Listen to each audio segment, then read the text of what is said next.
What's up? What's up? It's the Arthur's Experience with Deke. I'm Arthur Moats, and that's my main man, Deke. What's good, bro? Man, life is good. Can't complain. And besides, nobody would care if I did. So, other than that, man, what's the word with you? I like the hat, by the way, though. I see the fire on you. Thanks. Pretty sick, huh? Yeah. Little new drip for the culture. Listen, man, the chat's here for you. I'm here for you. If you got a vent, go for it. Oh, no, man. I'm good, man. Heck yeah. But shoot, man, I got game day tonight, man. So, you know what? I'm looking forward to the JMU Dukes in prime time. Is it? Coastal Thursday Carolina. night? Yeah. It's a big game. Heck yeah, man. So I'm excited for it, man. Get a chance to get back on national television. It's not often we get these opportunities, but when they do, you know, it's always a time for me to show out. So I'm definitely going to be tuned in, turned up. Yeah. What's man. the breakdown? I mean, it's nameless great faces each and every week. If we play how we supposed to play, we win and go on away. It's the same story each and every week. Now, if we play like how we did last week, you let a team hang around, you do a lot of self-inflicted issues along with some coaching questionable decisions, then you'll find yourself losing a one-score game to a team that you should have beat by 3 scores. So as long as we do what we're supposed to do tonight, it should be a great night. I even think of the history with Coastal Carolina because our mascot when I was at JMU actually beat up. Wait, what is this story? No, like this is legit. Like in the game, yeah, bro. Like the game is going on and our mascot's being taken out the stadium in handcuffs and we like, bro, what happened? Did your mascot win at least? Oh, actually, yeah, washed them. We couldn't see the fight because we What's were on the their field mascot? It's a Chanticleer. It's like It's like a peacock. it's like a rooster. Okay. Yeah, so literally it's during the game, but we see the commotion. So afterwards, they got the clips, and it's like you see our Duke dog get walked out with the handcuffs. He's fired up, and then they Chanticleer. They got worked. It's just like, yeah. So when I think of Coastal Carolina, I always think back to that. Like, Do you know the backstory?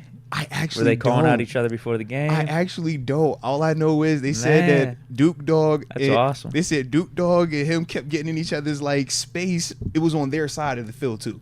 Okay. So Duke dog was, you know, He was instigating Duke a little dog. bit. He turned up on game day, especially when it's a nighttime game. And at the time, the year before, which I wasn't. No, the last time they had played was 2 years before. It was the year I got there. They apparently had won. So it was like this big ordeal. Them coming back to town. Mike Tober, I would say he was the running back over there at the time. Because everybody was like, "Yo, man, you better be careful, man. They got this big running back. He nice, about to go to the league." And we like, "Oh, we have to find out then, man." And yeah, it was a great night, man. It was a fun time. Yep. But when I think of Coastal Carolina, I instantly think back to that. Did you party with Duke dog at all? No, because see, back then that was my, I think, true sophomore year. So I was still just like in super killer guy to make it mode. So I even had like I bought out that guy, I remember like specifically. Because like we were talking. Tolbert was held in check. It was a good night for us, man. It was a good night. The defense did what we were supposed to do. Offense was cooking. It was a great time all around. But more importantly, man, like that's the one part that stood out. It was like I knew I had a balled out. I had me a couple sacks in the game. We won big, and Duke dog whooped up on the Chanticleer and got taken out in handcuffs, bro. I will never forget it. Walking right out on the student section side, bro. Can't forget it. We just like, yo. How'd they get the handcuffs on him? I don't know actually, but you saw it was multiple cops walking him out. Wait, so he still had the costume on? Yes. Wait, this is what I'm trying to explain to you, bro. Like when I tell you they fought, like imagine like I don't know who Pitt's mascot is, but it's like We got Rock. We got Panther. like does he wear like Duke dog is like Yeah, it's a big ass costume. Yeah, so it's like we got the actual like dog. Yeah, like, it's not Georgia. like Notre Dame's little leprechaun. Okay, yeah, like we got it's, like it's both. a costume. So big it's like we costume. got like the Duke dog that is in the end zone in like a dog house. And then we actually like got Georgia. like, okay. right. And then we actually got like Duke dog, who's like just a random person each and every time is how it was communicated to me. They was kind of rotating through different people. Oh, really? They didn't have one set for the season? Yeah, so they said like sometimes you could get somebody that's a little bit turned up, sometimes a little turned down. Apparently, since then they've done more research in terms of like getting their mascot. This is like let's see, 07, 08 time frame.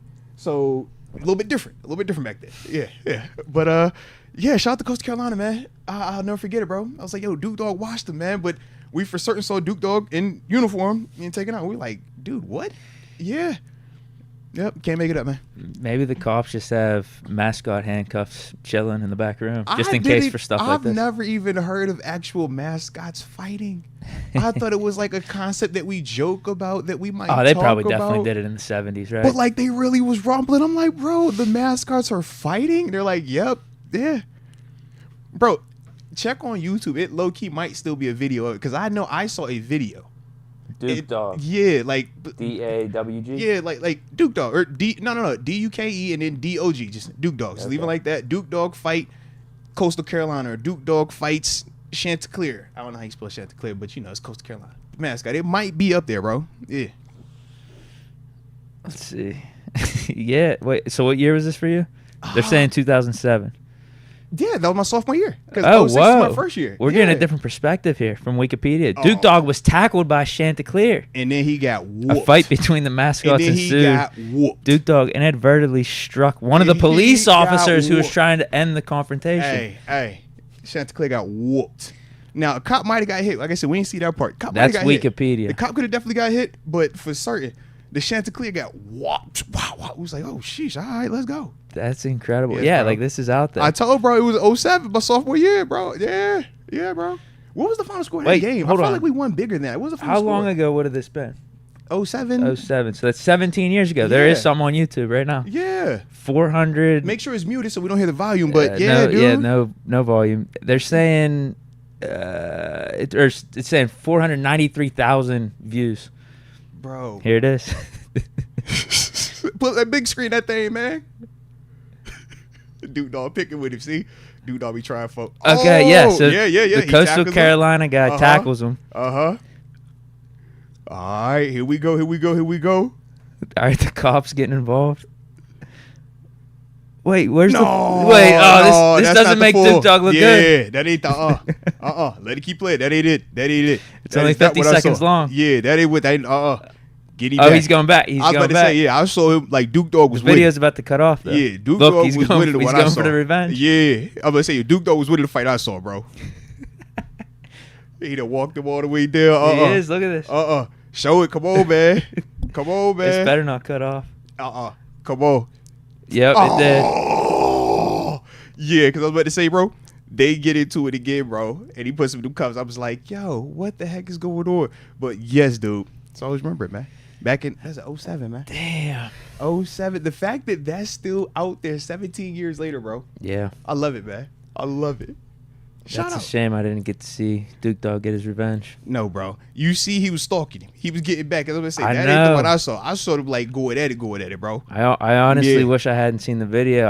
I would just rather have gone off your story. Hey, it's all good. I'm just glad that there was actually something to back it up. Because I was concerned that it was going to be nothing. You going to look at me like, hey, dude, bro, I've never heard of this before. I'm like, headlines, I promise, there's articles all over Google. It was legit. Like, yeah, I'm not tripping. It was a thing. Yeah. I'd like to see a rematch tonight. Yeah, dude. Back in 07, man.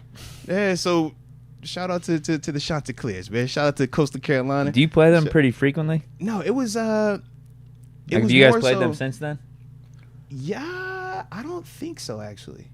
No, they might have done one recently once they bumped up. Okay. Yeah, so like in the past 2 years, they've had opportunity to play them now because Sunbelt, I want to say, yeah. But prior to that, it was like we played them. They said they played them like 2 years before that in the playoffs, and I guess Coastal had won. So then when they came back, it was like a big deal of like, yo, y'all know what time we on. I think they need to do it again. They need to run it back. I would love it, bro. I would love it tonight, man. Prime time, too. Come on, baby. Does Duke Dog have a better costume? No, Is it upgraded a little bit? No, it's the exact same, bro. We stay thugged out with the little cape on. Yeah. I feel like you got to give him a little some muscle or something. Steely McBeam has updated his outfit. He's muscular now. That's what I'm saying. Duke Dog is like, he's lean, man. He's just there. He just be rocking the how he rocks out, bro. Yep. Good, man. But shout out to Duke Dog, that's a though, great bro. Story. Yeah, but I'm just glad that it was something to at least back it up so I ain't sound completely crazy, look completely crazy. I'm just glad that we have some type of... If anything, we got more to the story. We got more context. Yes. Because I'm the telling you, it Coastal was Carolina guy bro. started it with the tackle. Yes. I knew it was there. See, I'm innocent. Duke Dog finished it off. Yes, bro. Yeah, if you're the one getting arrested, you're the one that probably won the fight. Come on, bro. You don't get arrested for getting beat up. That's all I know, man. Yeah. And he took a little side shot at the cop. Hey, I didn't even see that part. I didn't see that part. Yeah, it was in the article that I read. Oh, the article said that was one of the reasons why he got arrested. Gotcha. Because I was like, I know he was out. So it was probably, he as you can see in the video. He's catching up with him and they do it again and them cops is around then. Because the first time we saw with that video you showed, it was no cops around. No. Then you see the cops. So I'm like, when did he hit the cop? I'm like, hey, bro, he got the it cop's back. going to probably try to stop Duke Dog when he goes for his revenge, and then They Duke said, Dog's like, going to take out the car. blood. You know, you gotta get it in blood. It's a JMU thing, man. So I'm excited. That's my happiness. I will be good. I'm looking forward to it, bro. Looking forward to it. Well, thanks. I made my day. Hey, man, sometimes it's got to be like that, man, all right? So, hey, Mr. Robo 303, cut it out right now. Cut it out.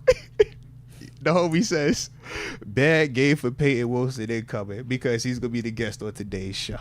Don't you do that. We do not have that effect. In fact, it's the opposite effect. When they come on the show as a guest, they usually ball out. Typically. Right? Typically, they ball out. This year has been weird. 100% of the times, it happens most of the time, all right? That's the way it goes, bro, okay? Who's been this year? It's JPJ. Chill, man. Don't do it. Who's the other one, though? I'm trying to see if the other guy Keanu. maybe played better. Keanu? All right, he hasn't been playing bad. Here we go. All right, so James Williams said, I don't know, but don't do him like that. And look, our track record. It's pretty good. It's pretty good. It really is. If you look at the longevity of the show, in-season guests, and active players, we batting pretty dang good. If we were baseball players, we'd be in the Hall of Fame. That's all I'm saying. All right? We're pretty solid. Yeah. We're pretty solid. Yeah. Let's go, UW. Don't do this like that. That doesn't count. He was injured. He was injured ahead of time. That doesn't count. Mm-hmm. Or maybe he wasn't injured ahead of time, but it was, I'd say we're like 75%. Don't you shortchange us, man. At least throw 85. It just sounds better. Yeah, I mean, that could be the case, too. There we go. It's very positive, though. I feel like whoever's on either has a good next game or following games. That's what I'm saying? Like, overall, you're going to ball out Calvin more Austin than likely than not. caught that touchdown in the wild card game. I think we had him on. He's been hooping ever at since. the end of last season. He's been hooping ever since. Seen him. He was doing yoga. He was at the Santonio's event. I seen him getting his yoga What's Antonio say about Pickens? I actually did not get a chance to ask him. He was so locked in on his like yoga, super healthy vibe. Like it was real namaste-ish when I walked in the building. That would have taken him down a bad path. Deke, I'm gonna set this. He had his toes out before the event even started. It was cold 2 days ago. I showed up in a hoodie, shoes, or you know what I'm saying? It's starting to get cold at night. You catch what I'm saying? My man had his toes, all 10 toes just out. So that lets you know he was on his like namaste, nam yorore. He was he was all in that. So like we feel like it was appropriate to kind of like take it football with him. But it was cool though, man. It was a good little turnout, man. Shout out to the children that were there from UPMC Children's Hospital, some of the sickle cell patients and stuff like that, man. It was good to see them. Like I said, multiple Steelers, alum, active dudes, man. Like I said, Calvin Austin was in the building. Good to see him. Rodney Williams, remember Rodney, tight end, man, been around for, I think, going on 3 years now, low key. Isn't he still on the team? It's craziness, yeah.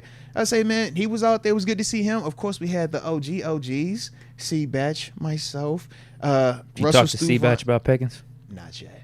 Because C-Batch, me and him, we was kind of like, trying not to embarrass ourselves. It was me, him, and Dwayne Woodruff. We was all in the same section. And we was trying not to embarrass ourselves. But we, unfortunately, /fortunately, were around, like, a couple of, like, I guess these ladies teach yoga. So they were, like, really, really good at it. And obviously, we were really, really bad at it. So, yeah, we were just trying not to look crazy or knock anybody over.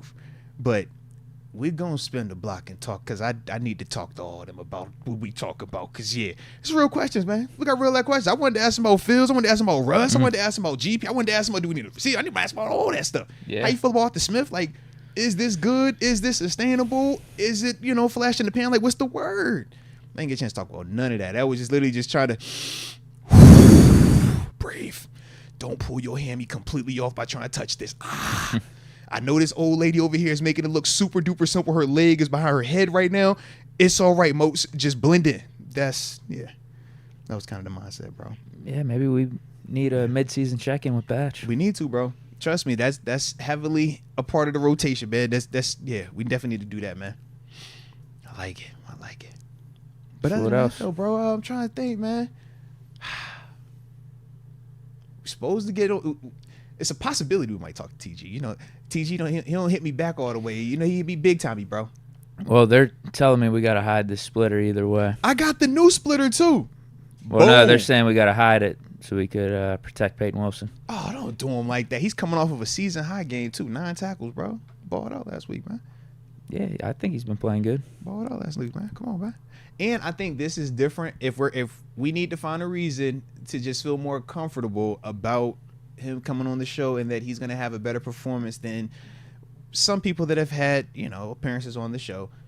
Instead of him being at 4:30 like normal time, we're doing our due diligence and we're even adjusting that to 5 o'clock just to make sure it wasn't because the 4:30 slot could be bad luck. Could be. It happens. So we're going to see what the 5 o'clock slot look like. Now, if the 5 o'clock slot doesn't work, Deke, we're going to take it back to 4:30. All right. So like that. Boom. Yeah, maybe there's something that has to do with the time adjustments. You see what I mean? JPJ's game following us. Was that a different time zone? Indiana? Low-key. I think it is. It's a 1 hour difference. 1 hour. You're right. Vegas. Is that 2 hour difference? 2 hour difference. So maybe we need to adjust our interview times. You see what I'm saying? You see? We got to be more flexible. We're growing. We're learning. This ain't our first rodeo, but we're not going to leave a stone unturned. The standard is the standard. All right? Oh, and they said it's a 3 hour difference in Vegas now? They might be on that. They got like the Mountain West and then like Midwest or I don't know. Yeah, I they can got see the that. times, yeah. Vegas is probably 3. Yeah. I like it. Yo, Rashad Jones, just leave. I don't even want to entertain you what you talk about right now, all right?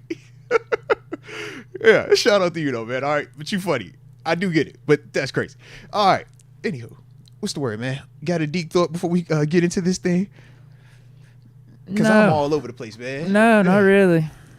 Penguins got smoked last night. I saw, man, for the opener. I wanted to go to that game, but Lil G had a baseball game last night, bro. Did see that, though, man. Did you get a chance to watch it at least? No, I didn't even know it was opening night. Yeah, bro, at the crib. Now, they got a chance to run it back tonight, but, yeah, where they got work was, what, 6? Yeah, I didn't know hockey regular season started this early. Yeah. Because I think opening night was Tuesday? Yeah, they did a whole thing on ESPN with the new Utah team. Yeah. Oh, yeah, they do got, because isn't another, no, not Portland. That might be soccer. I think it's a Portland soccer team now. And then you're right about Utah having their hockey team because that was it was just the Arizona Coyotes relocation. Basically. And remember they have a 5-year period to re-up the franchise. Yeah. No, Utah's going to be good. It's just Arizona's going to have a chance to, I guess, create a new franchise under the Arizona Coyote branding. Mm-hmm. Yeah, it's not going to be, I guess, completely new, but it is going to be expansion. It'll be like Baltimore Ravens, Indianapolis Colts situation. Yeah, something like that. Yeah. Or, even Browns. When Browns moved to Baltimore. Yeah, good call. Yeah. I think they were without a team for a season, but... And then brought it back, yeah. Yeah, I guess it's technically an expansion team. You're starting from scratch, but you use the old branding, the old team, and all the old historical stuff. So kind of like the Titans, too, then, I suppose, with how they use the Houston Oilers stuff on occasion? I don't know. Titans would be like Coyotes going to Utah. Titans would be like Utah right now. Got you. But for Arizona would be like when we talk. Yeah. Now. I like it, man. I like it. So, yeah, I didn't even really know hockey regular season started this early. But I thought it was the end of October. 6-zip, man. Yeah, that wasn't the start that we liked. Yeah, I don't know what to think of this Penguins team. Isn't this back-to-back years, no playoffs? Mm-hmm. But this would be different this year, though. Never happened 3 times in a row. Man, I hope we re-sign Crosby. Yeah, 8.7. You know the deal. Yeah. I don't know what's new about this team. I don't know what's better about this team. You guys said that's all you need, man. We definitely need some better goaltending. I know that. This is also, I can see that, but we got Sid. As long as you got Sid, you got a chance. I don't think either guy really cut it for us last year. Goalie-wise. Yeah. Oh, okay. I thought you was like, not Sid. No, you ain't talking about Sid, bro. Nah, he's still playing like. Oh, okay. That's Sid now. Top 10 player. He's still playing. Sid the kid. He ain't the kid no more, but he's still the kid to me. Yeah, he had a big time throwback here. I think he was an MVP front runner for at least half the season. Can we still call him Sid the kid? Yeah, that's his nickname. Or do you just go the cat? Okay, because I always call him Sid the Kid or the captain. Yeah, Sid the Kid is his nickname from my standpoint. Because remember, someone mentioned the captain getting a contract, and I thought they meant Cam Hayward. I wasn't even thinking Crosby. You thought they meant Cam Hayward. I thought they meant Sid. Sid's the captain, bro. It's only one, like, the captain. Everybody else is kind of like the captain. But it's like, that's the captain. I like it, though. I like it. Shout out there, man. All right. Well, I guess we'll hop right into this thing, Deke. With that being the case, go ahead and drop it in the comment section. Ooh, you know what we here. Go ahead and drop it in the comment section where you are tuning in from. So then that way, we'll give those big boy shout outs to start the day's show. And of course, don't forget to hit that like button one time for the culture and subscribe if you are new to the channel. Deke, don't be like me when you grow up, man. I got like 30 different things I'm like thinking through right now, bro. I'm all over the place. Sheesh. I ain't even get a chance to hear my good. I mean, we was listening to that classical, bro. We ain't even vibe out. We supposed to vibe out, Deke. Dang. I thought we put some gangster stuff on for you, man. I like that. You know what I'm saying? Turn us up for a little bit. Nah, that's cool. We got the Duke Dog story. This is true. AJ Martinez gifted the Moats membership to Jared Smith. Man, let's go, AJ. Continuing to be an absolute rock star at life. Paying it forward. We appreciate you. And Jared Smith, welcome to the upper room. Yes, indeed. Yes, indeed. How about this? Let's go. UW says, so if the Adams trade... Hold on. What was doing... I thought we was doing check-in. Oh, my bad. I was like, where we at, man? I jumped the gun. Hey, but I like your energy, though, man. You fired up. You ready to go today, man? I like this comment. Salute to you, baby. Salute to you. Hey, let's go. You the first one we come right back to. I promise you, man. That is my dog said, I'm ready to go, bro. Fine. I'm just going to say 3 shout-outs. Wendy Johnson, 562 from Long Beach. Shout out to Wendy. The Don Hefe Kwan from Watts, California. Shout out to the Don. And Hannibal 090, ATL 770. Shout out to Hannibal. Let's get it, man. And I'm going to hit a quick 3 as well because I see Leah Warren in the 254 always rocking out. You know we appreciate you. Killeen, Texas, as always. Then after that, we got the homie DJ Inspiration in the 407 Orlando. And then just because I like the comment, D-Boy Fades in the 208 Boise, Idaho. And he says, Ashton Genty for Heisman. For those of you that don't know, that is the running back that has about 5,100 rushing yards, and he's playing like 2.5 quarters of these games over in Boise State, man. Shout out to Boise. Shout out to you guys. And that was my 3rd one, so there we go. Oh, and Steelers Bulls fan, because you're in Vila Issa. I don't even know how to even say it, but Vila Issa, Brazil. So shout out to you being in Brazil. I always love, man, when y'all be tuning in from all over, especially locally, but all over, because it's pretty daggone dope to just think that y'all over here watching us, man. So salute to y'all, man. Salute to y'all. That Boise State running back could finish 2nd after Holstein. Ooh, okay. Let's go. UW says, so if Adams' trade doesn't work out, we could target Garrett Wilson from the Jets. They ain't using him anyway, and he's played with Justin before. Interesting take. Now, they ain't doing that. They not. I was about to say, Garrett was... That's even if they get Devontae Adams. They're trying to get Devontae in addition to Garrett Wilson, just like us. Yeah, exactly.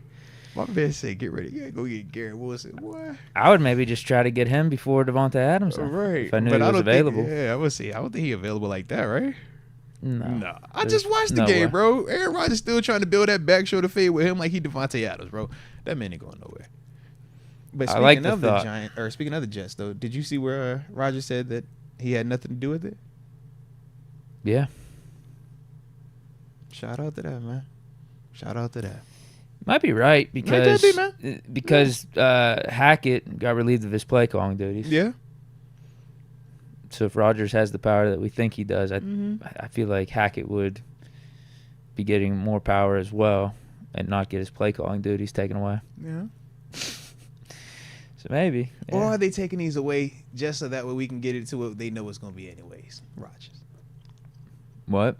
I said, or maybe they was just officially removing that so that way there's nothing stopping that man from doing what he wants now. Well, that should be the case anyway.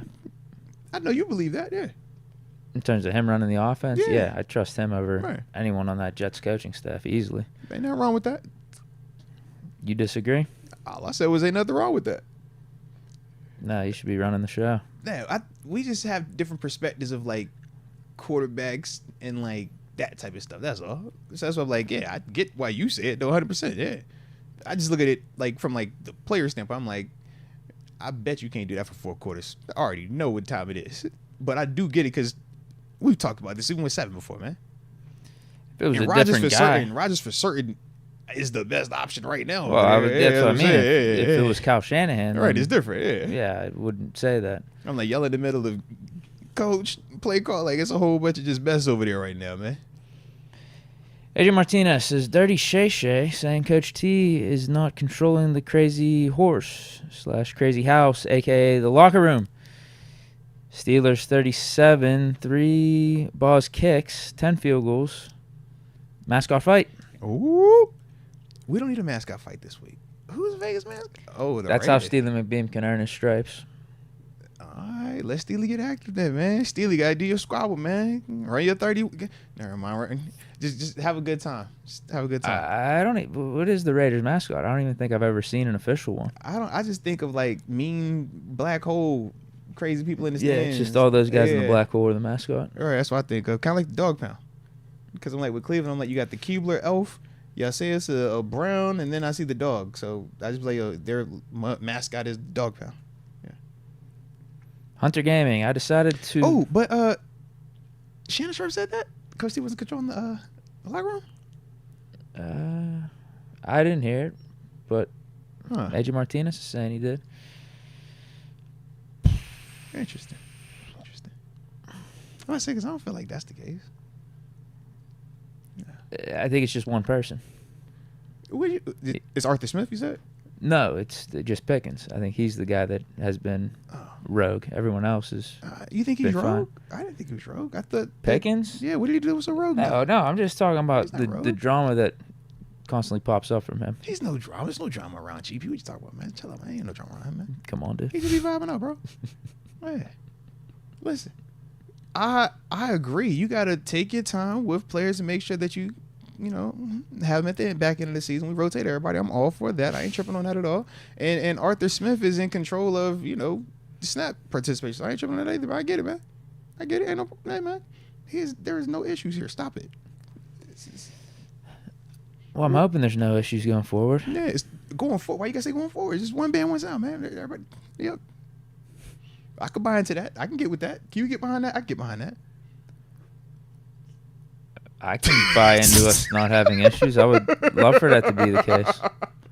Deke, why you looking at me like, yo, you go with that, man? Deke, like, bro, I think an issue has popped up recently. That's all. I know what you're talking about, bro. I was just what you, bro. Yeah, it all makes sense. It makes perfect sense to me. Hopefully this was just a little blip on the radar. Yeah. A little bump in the road. That's all. We'll get back to being on the straight and narrow. Yeah, man. Peace, love, bro. Yeah. Yes, if you're asking me if there was issues or some janky stuff going on this last week, yes, I would say that, but that doesn't have to be the story for the rest of the season. Would they say both of these could be true? Yep. There we go. I'm with you, man. I'm with you. I don't think we have a locker room issue or Tomlin has a locker room issue. I think it's just one guy that draws a lot of unneeded attention on himself and puts himself above the team at times. I got you. He's just a young player that's, going through a transition in life where it's a lot of spotlight on him and expectations. And, sometimes, we could just handle it a little bit differently. That's all. But, yeah. Mm-hmm. Yeah. Let me stop messing around, man. All we can say is let's see what happens this week with Pickens. That's all we can really say. Yeah, I mean, same thing we had last year, right? We got to that point where I don't think this is to that stage where it was a year ago, where we were going to that Bengals game and it was kind of at its peak, so to speak. Yeah. And then we obviously saw how he responded, and we were really, supportive and proud of how he responded to that adversity and for the rest of the season. So, I mean, for me, man, I look at it like, let's just see what it looks like, man. Come out this week. We know what the reports have been. We know what people are speculating the situation is, but you are the main person that can control this narrative, that can squash it or continue to add fuel to said fire. But it's really just going to be based on how his actions are off of it, man. I'm excited to see how he responds. Yeah, Tomlin has defended you to a great degree here, where the responsibility is kind of off your plate, even though you brought this on yourself and brought this on the team to where we got to answer questions about you. But Tomlin, he's defending you. He's putting up the shield for you. Yeah. So what do you do with that now? Like, this is like probably his fourth or fifth strike. Yeah.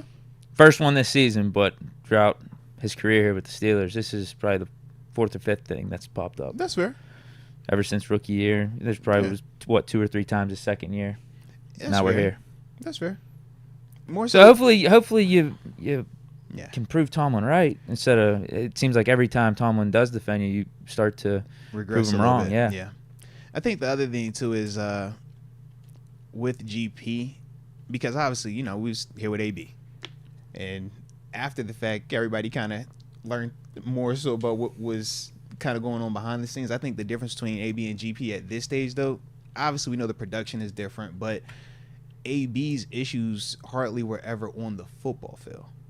So it wasn't as loud for everybody to see it. It wasn't performance related. It wasn't questionable effort or questionable snap count management at times. He wasn't dropping a key third down pass when we needed it. We knew that his or play touchdown. was going to be a certain level, and that was ultimately why a lot of what was going on. Because to me, AB was, to me, I look at the GP stuff and I'm like, bro, that ain't even bad, man. You know who's dealing with that? Ain't even, hey, bro, you are halfway high. But I think because of the production not being consistent enough, along with it being stuff that everybody can physically see, that's just a way different scenario than AB doing something off the field. All right, you got to actually read this or look at it on social media, but ignore the fact that he's gave you $150 and 2 touchdowns as well, though. Ignore that. And it's like, nah, you can't ignore that because everybody feels that way more than they feel this offense. But for GP, he just keep it quiet on the field, ball out. I feel like no one questioned AB's effort either. This is also true. But he was always the hardest worker in the room. Right. And we've all said that. So, yeah. And we're not taking away from GP's overall work ethic, just talking about certain plays where people have seen it on the field. It's just when things aren't going your way, you got to be a professional. Yeah, that's the truth. Hunter Gaming, I decided to plan for the Browns game December 8th. Never been to a division rival game. Anything to expect? It's a 1 o'clock game. Now, that's the one that's... No, that's there? I don't know. One of them are Thursday night. I was going to say, the Thursday one, I can't remember if that was the one that's there or not. Because I was going to say, it's a big difference between going there and versus coming here. Obviously, me and Deke have experienced both. Yeah. Yeah, let's see which one that is real quick. That's the home one. Oh, all right. Home one? You, as in Steelers home, correct? Yeah. All right, yeah. Man, it's going to be a vibe. It's going to be a ton of energy. You're going to see a couple of brownies in here, but everybody knows it's going to be a black and gold party, baby, all right? So you definitely pull up to that one. It's going to feel electric. And, yeah, just bring in all of your Browns suck or whatever chance you like to send towards Browns fans and their organization and their team, and that's how you do it, man. Terrible towel. Mandatory. You know that, too, though. But that's all you need to expect, man. Browns ain't on nothing, no, for real. Jake Cola, will GP want to resign with the Steelers after all the drama, and will the Steelers want him to? I mean, I think right now we're kind of in the middle of that story, man. GP could be back and forth about his overall desire to be here because of multiple things, right? Whether it's the quarterback situation, whether it's the offensive scheme as a whole, whether it's his role in the offense or his production. But at the same time, if the number is right, man, I've seen dudes overcome a lot worse to, stay at a place because that check is that check. And then the flip side from the Steelers perspective, I can see both ways. I could definitely see a scenario where they're kind of like, man, we've done this before. We've been down this path before. And this production doesn't necessarily equate to the level of production with the guy that we went through this before with. So we don't want to repeat process. We'd rather just get what we can from him and kind of move in a different direction. I could definitely see that, but I could also see them saying, we drafted this, we've been nurturing this, we've been putting up with all of the rockiness, the up and downs, and now we finally have him ready to go. We are not going to allow this product to go somewhere else and flourish. We're going to make sure that stays here. So that's why I said that it's kind of like in the middle right now. From my perspective, I don't think it's as cut and dry just yet because he is very dynamic at times. But at the same time, we do kind of have this underlying thing we're dealing with GP. Mark Walker gifted a Moats membership to Tom Jade and Jay Kula. Shout out to Mark Walker being an absolute rock star at life, and to those two individuals Deke just named. Welcome to the upper room. Yes, indeed. Yes, indeed. Adrian Martinez says, Duke dog, F yeah. Let's go. And Deke, I only watched Pitt for 5 minutes, so not a fair judgment, but when I watched the New Mexico Lobos play, there's nearly 90 points combined any given game. Ooh. They're 1-5, though. Oh, all right. Fair enough. I was going to say, was he about... Pitt's putting up points. Yeah, maybe he just caught him at a wrong time. Oh. Holstein's getting 303 touchdowns scoring every game. Yeah, y'all definitely putting up buckets, man. Yeah, I don't even know what our average is. We probably are over 30 points a game. That's what they say. Every time I see y'all 30 plus, man. Yeah. And it's kind of high scoring in the sense that the other team is putting up points too because our defense isn't that great. The backyard brawl was, 37-34? Yeah. Last week's game against North Carolina, I think they put up mid to high 20s. Yeah. It's the defense I'm worried about. So, question, going back to this Hackett, I just saw a flashball on TV. Did they actually fire him, or they just remove play calling duties from him? Play calling. That's what I thought. Okay. Michael Starks, why are we no longer Blitzburg? Is the personnel the reason for not blitzing as much? No, the reason we don't blitz as much is T.J. Watt, Alex Highsmith, Cam Hayward, Larry Ogunjobi, Keanu Benton. That's the big reason why we don't blitz. Every team in the NFL wants that model to be able to rush 4 and be able to drop the rest of the guys in the coverage, and you can still generate pressure that way. That's why we've compensated those guys the most on our defense. If you look at our D-line / pass rushers, that's where the majority of our money is from a defensive standpoint, because that's the way that we play defense here. We want to be able to sit back and have those guys in Tampa 2-man, different, Rolodex of coverages, and just be able to send 4, but still make that ball have to come out on time. What I mean is, no double moves. Double moves happen when that quarterback has time to pump. That quarterback has time to extend the play. We put an emphasis in, just from being here, sitting in those rooms, and even now as an alum coming back and hearing how Coach Tomlin puts emphasis talking to those guys. That's the mindset, man. They have to dominate their one-on-ones, and they are expected to dominate their one-on-ones. So that's the big reason why they don't blitz nowhere near as much as they used to, because of the amount of sacks they've been able to generate and pressure they've been able to generate with just that front group. Now, the flip side is this, though. In games where those guys don't show up, you can feel the drop-off. It is a big deal. So that's the part where when y'all are hearing me kind of talk about putting more emphasis on those guys winning up front, that's kind of how I look at it versus going to the alternative of starting to blitz, because when you start to blitz, it simplifies it at times for some of these quarterbacks, and it kind of puts your defense in a bind from a coverage perspective because you're losing a potential defender. So now you're naturally going to have some type of hole out there, and that's the thing that we try to get away from when you got a chance to just rush 4 people. Jay Cola gifted a Mets membership to James Williams. Shout out to Jay Cola being a rock star at life, paying it forward. And you said Cola Williams? I think you said right. Yeah, something Williams. Something Williams. Welcome to the upper room. Yes, indeed. Yes, indeed. T-Star F says, Deke, please stay away from predictions today. We actually need this win. # Jinx Deke. Yikes. Well, shout out to Jinx, Deke being the Jinx. I will say this, though. I'm not making any more picks half-focused anymore, because you actually killed me this week, and you got in front of me, and I'm hot about it, bro. I am absolutely hot about it, bro. You got me on Thursday night. No, I'm hot about it, bro. Captain Kirk, what do you mean? Because I was in such a panic of like, yo, they texted me. I'm trying to text. I didn't even think my picks were good. Bro. I thought my picks sucked. Oh, my gosh. I looked, I was like, I wasn't even proud of my picks. I was like, oh, my gosh. So, yeah, you got me this week. I ain't going to have you got me this week, but I was not focused at all. I will not do that again. Because it was played. I was like, yep, go ahead. Yep.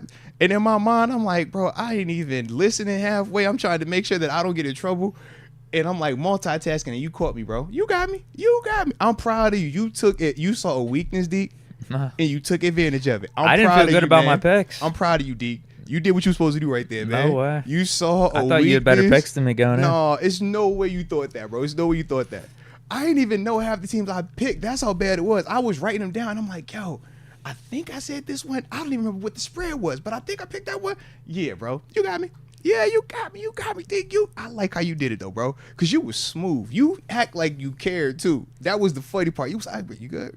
Man, we got no time. You was real just considerate the whole time, bro. Well, craziness. We couldn't skip a week of picks. You was super considerate, and you just, yep, it's all good. Mm-hmm. I think a lot of times it works out better whenever you're just going through and saying the team real quick. You're not thinking about it. No. That's what I thought was going to be the case for you, especially after Thursday Night Football with Captain Kirk. I was like, damn. My picks are cursed this week. Kirk was simply I should have done this before. I didn't believe it. Let me go ahead and see what's up. that was what that was. I'm glad that it worked out, but that's all that was. I felt like I was obligated. Like I could not pass up on Kirk and another primetime opportunity. So that's why I had to do that. I like how it worked out though, but the rest of it, bro, I told you, man, I felt like across the board, my football weekend just sucked. I was like, bro, I went over, and then I looked at the picks. I got washed in the picks. I'm like, bro, I'm hoping tonight is a different night. Start my weekend off better now. All right, get me some JMU football tonight. We're gonna do this interview. We got a new splitter. You know what I mean? Like we across, but we just feel better right now. So I'm in a happy place. Good Thursday night game too. Yeah, Niners Seahawks. Absolutely, man. Geno, Brock. Mm-hmm. AJ Martinez gift their Moats membership to Jared Smith. I feel like I already read that. I did read that. We should be an antimatter. I'm way back to the beginning. Yeah. Okay, antimatter. Eli says trade a second for Adams, trade GP for D-Hop and a fourth. Oh, he's trying to revamp the whole room. Now, granted, we'll be a lot older with that room.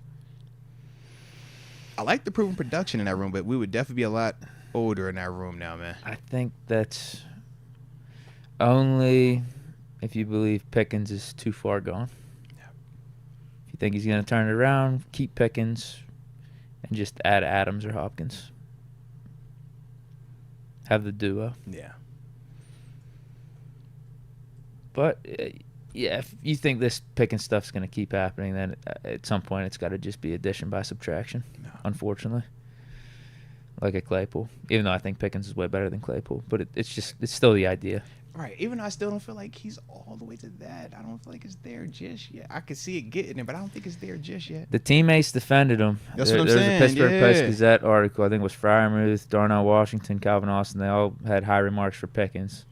They're like, we know he's a good teammate deep down. It's just comes from a different place, but he's just got to understand some things though. Like that's kind of what the messaging was from all three of them, that they're not writing him off just yet. Let's go UW. Arizona gets first dibs, but they have the caveat of they need a stadium plan finalized first, since that's why the team moved to Utah. Oh. So there is going to be an expansion team. Got you. They just got to get the They got to get it all, I think, situated within 5 years. And that's why they gave them the 5. Yeah, good call. Good call. Yeah, because they were playing at Arizona State's stadium the last season or two. Held 5,000. Yeah, but I said a small joint, intimate setting. Tons of fun. Get Adams and trade GP for Garrett Wilson. So he backs up what Let's Go UW suggested. Listen, if we could do that, great. I just don't feel like Garrett Wilson is available from a Jets perspective. Well, if we trade GP for him. But that's what I'm saying. Like, if you're the Jets, do you really want GP over Garrett Wilson right now? I think that's a wash trade. But then you're taking on some of GP's antics. Right. I haven't seen Garrett Wilson do any of this stuff. And it's a new player you got to get acclimated to your system. Right. Him with Rodgers, like, I don't see that. Even though I do like trust me, Garrett Wilson is nice.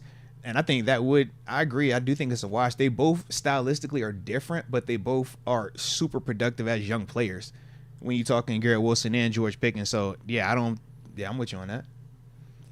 But you're right. Why would the Jets want to do that, given some of GP stuff and the fact that Garrett Wilson and Rodgers have built a rapport throughout 2 off seasons? Yeah.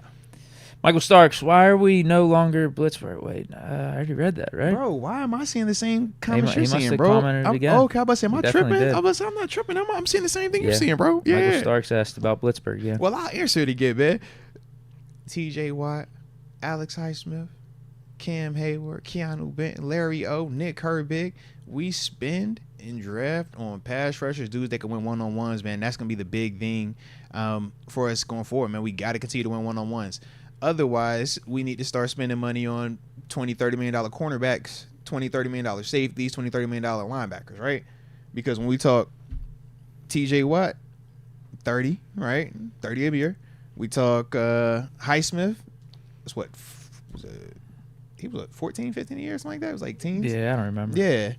Cam just read up to, was it 16 a year? Pretty much in that range. Larry Ogunjobi, another one of them. Yeah. The cheapest dudes are the 2nd and 3rd round draft pick. Keanu Benton and Nick Herbig. Yeah. So, that's the big thing, man. So, the guys that we invest the most in, we do have an expectation for them to produce the most and kind of be the leaders of the defense, man. So, like I said, that's the big reason why we don't blitz nowhere near as much as we used to. Jeff H. So ultimately, our passing game, what we do. Ben pointed it out. Mm-hmm. Where is it? Shout out to Moats and Deke in the chat. Hashtag here we go. Hashtag Diggler over Diddler. Oh, jeez. Yeah. Oof. See, I got way too much stuff to think about right now. All right, I'm going to get out of that thing, man. I'm just leave that one alone. What did Ben... I missed what Ben said. Was something good or bad? I don't know. I didn't hear the comment. Okay. You see, pointed out our passing game. Man, I'm going to tell you this. If Ben is saying anything pass game related, anything offense related, quarterback related, I'm telling you now, I'm siding with it because that's the expert that has done this thing a lot longer at that position than I did. So, like I said, I'm not exactly sure what you were talking about he did, but if he pointed it out, I'm pretty sure he knows what he's talking about, man. You know more than 7 on offense? I like my knowledge. You like it better than 7? Fair enough. I don't. To me, I respect his work ethic and everything that he's already endured to get the knowledge that he's acquired for the position. So, yeah, I'm going to just go with whatever he said. AJ Martinez says, the one and only that should have ran an offense is 7. Agreed. There we go. He also says Shay was talking to the great 2-5. Ooh, RC. Okay. Yeah, I don't know what they was talking about, man. Shout out, though. You did see Cam Newton's going to be joining the crew now. Who? First Take? Yeah. Good. Yep. I was like, all right, shout out to Cam, man. That'll be entertaining. Absolutely. And Cam been doing his thing, man, since has he officially retired? Or is he just not? I'm not sure. Yeah, because I felt like it was at one point we saw would he come back for X amount of money? And then that was the whole ordeal. And then he had the quarterbacks that he would back up or something like that. I don't know if we ever heard of official, retirement. But shout out to Cam, though. Philip Hopkins, I have this notion that Steelers are setting up for the 2 QB system as unprecedented as it is in the NFL. There have been signs and context clues that alludes to it. What do you think? Could it work? No. You're not fond of the 2 quarterback system? You got 2 really good quarterbacks. You don't like it? No. Why? Pick a guy. Stick with the guy. It works in college. Seen some college teams do it. I don't think it actually works. I think you're getting by. You're trying your best to get by with a 2 QB system. Wasn't flip-flop quarterbacks? And Hurts a part of a 2 quarterbacks? I don't know if it was really a system. No, Hurts played bad in the national championship game. It was a 2 quarterback system, bro. What you talking about, man? And 2 quarterbacks were used. 2 actually bailed Alabama out. 2 actually was clutch. 2 quarterbacks were used. Championship won out of it. 2 quarterback system, man. Yeah. Yep. Deke's absolutely not, bro. What are we doing? Yeah, I don't feel like you got to have one head of the table, one leader, 2 quarterbacks. I think you're just tipping your hand a little bit. Number one, because why are you doing 2 quarterbacks? Are you telling me that one is a better passer, one's a better runner?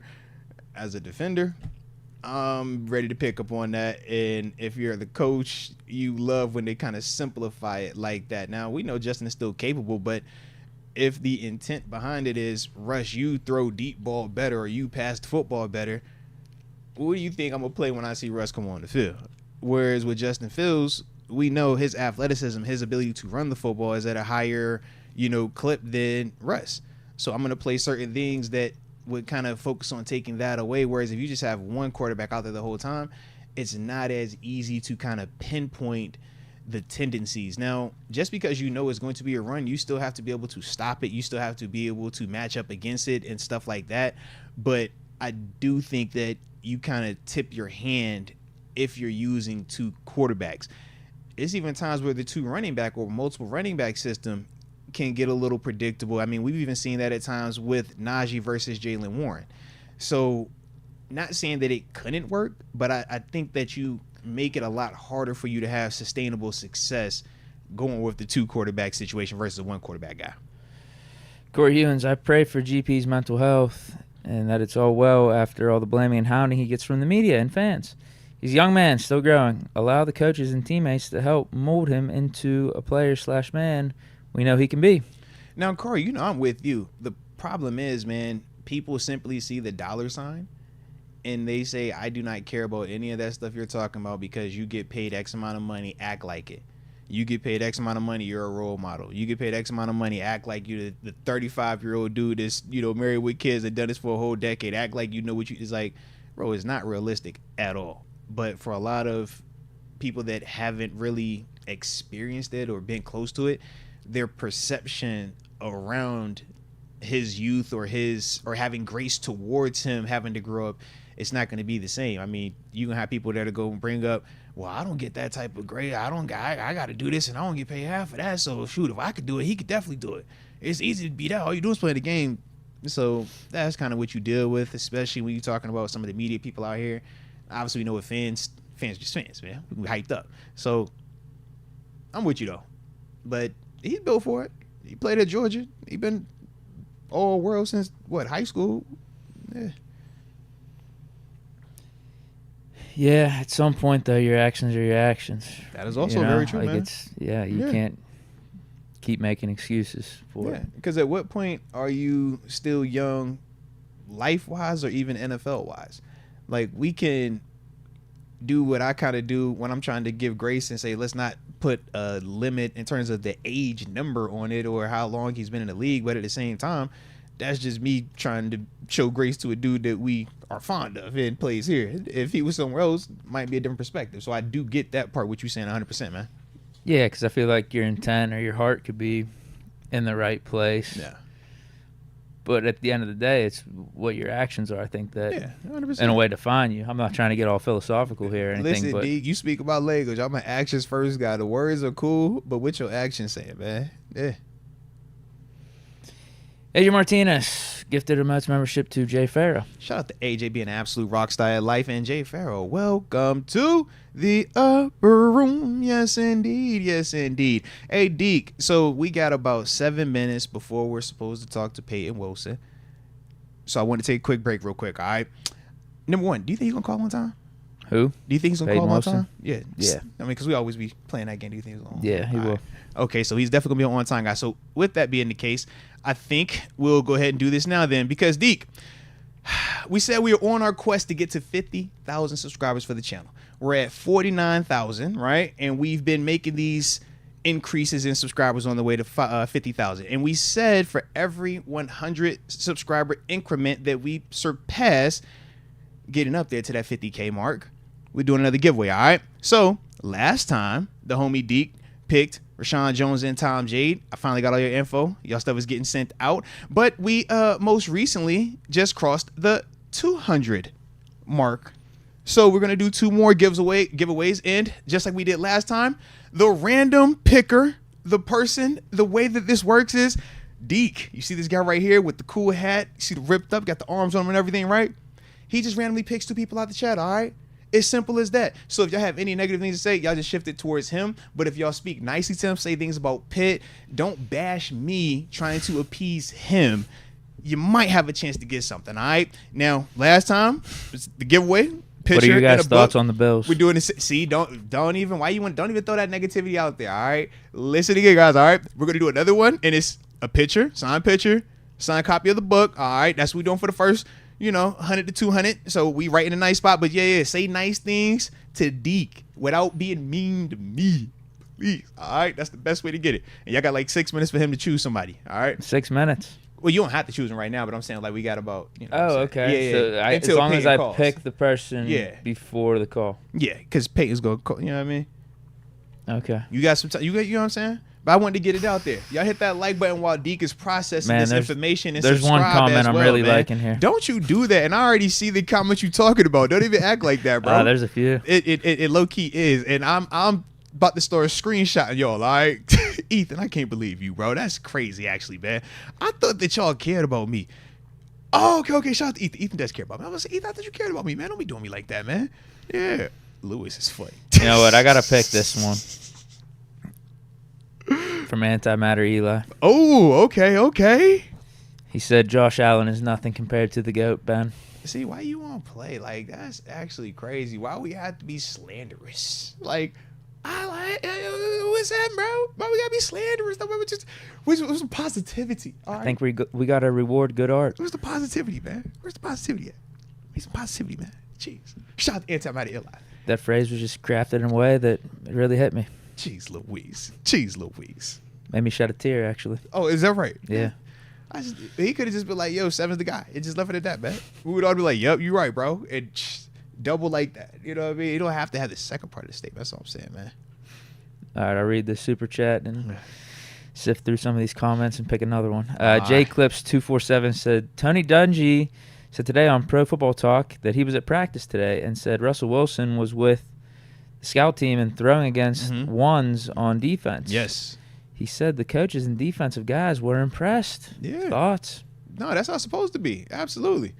We don't want Russ to go against our number 2 defense. Heck nah. Go against the dogs. Go against the killers. Let's see what you're looking like. Let's see how you processing that information, how fast you're, making those reads and those plays, because that's going to be the most realistic thing that you're going to get prior to going out there in a game and, playing and stuff like that. But yeah, that's not new, man. I remember when 7 was working back from his injury. In fact, the Browns game, remember where he wasn't supposed to play? It was supposed to be Landry Jones. Was that 16 or 15? Yeah. I can't remember which year it was. I think he threw for the most yards ever as a backup. Broke the record and everything. It was like 3 plays he came right in. But that whole week, he was torching us in practice, man. We were like, bro, why you gotta have 7 doing the scout team quarterback stuff? Lord, it was a rough week for everybody. All right, so this is very common. This is normal, and I like that. Now, hopefully, he wasn't washing our defense because our defense has a lot more resources and money into this defense. When we was out there, Deke, we ain't had that much resources. We was, ragtag group, just trying to get it out the mud early on in our careers. You know what I'm saying? Like we was young. All right, we was figuring it out. All right, it wasn't a good week that week though. It was not a good week that week. Yeah. I'm just reading some of these comments and laughing too. Because they be talking crazy about us, bro. Yeah, don't be mean to me. Appeal to Deke, not kill me, man. And we got 2 minutes. Jeremy17 says, Bills are the Ravens' sons, which makes them the Steelers' grandsons. Why you got to talk like that? Ew. That's craziness, man. Craziness. I'm not picking him. I just thought that was a funny comment. comment. Say, yeah, you want to read it, but don't pick it. That's absolutely crazy, man. Hey. All right, here we go. It's getting time. We getting ready. Oh, and also, for whoever the other winner is, let me make sure I get this. I should have said this on the front end. Shout out to you, Antimatter Eli. But send an email to moatswinners@gmail.com so that way I can communicate and get your shipping information and stuff like that as well. All right, so Moats, my last name, winners, like we all win, winners@gmail.com. All right, and yeah. He's going in. Yep. Oh, man. I got to pick a winner. All right, let me read a couple comments here. I like this one from Joe Gerbis. Ben over any quarterback played. That's true. I think we got to go with Ethan Leach, though. One of the reasons why he stops over for my Bleacher Report streams, he's always in the chat here, so we'll give Ethan Leach the second winner. He's the second winner for the day. All right, shout out to Ethan Leach then. Let me go ahead. There's some other good comments here, though. I'll tell you what. Hey, look, we might, and maybe after this interview, we go back and read them all. See, I knew you wanted to play like that, bro. You need to get your life together, man. Stop picking on me. I'm a good guy. I don't want no problems.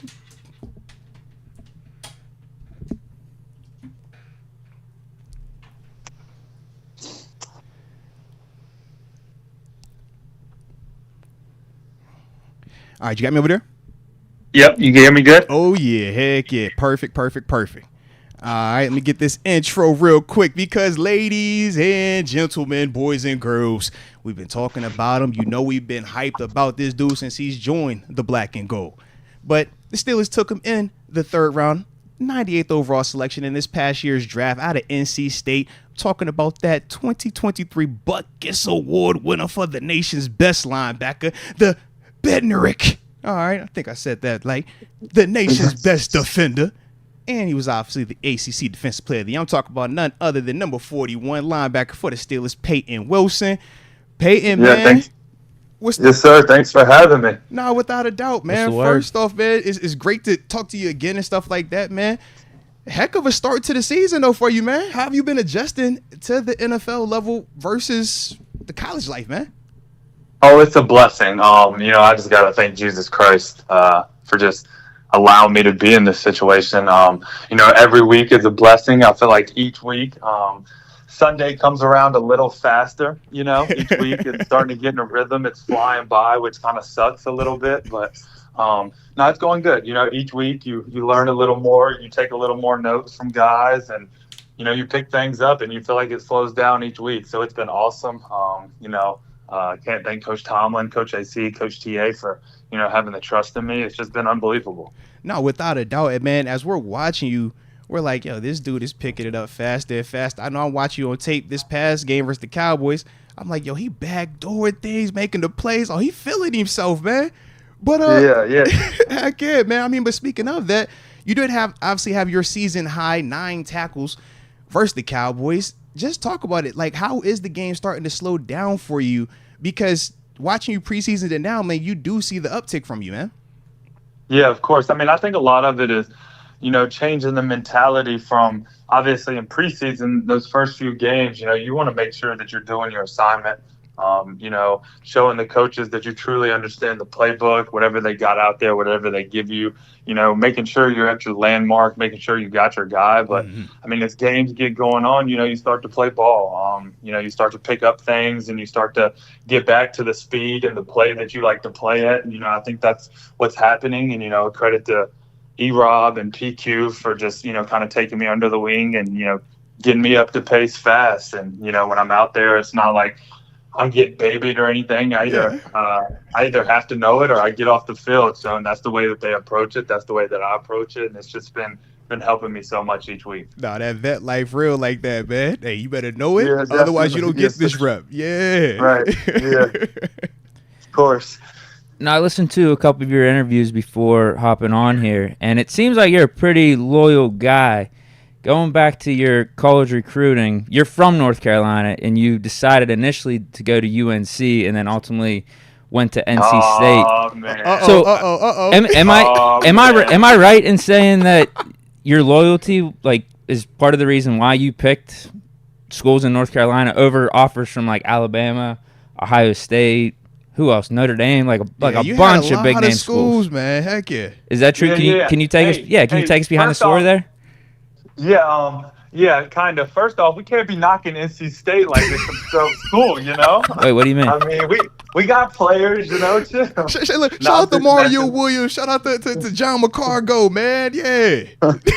No, I'm just messing. I mean, a lot of it's my family. My brother, my mom, my dad. I have amazing parents. I'm super blessed. They don't miss stuff, and that played a lot of factor into why I chose to go to NC State. My parents love to come to my football games, play in the ACC. They can hop in a car and drive rather than getting in on a flight.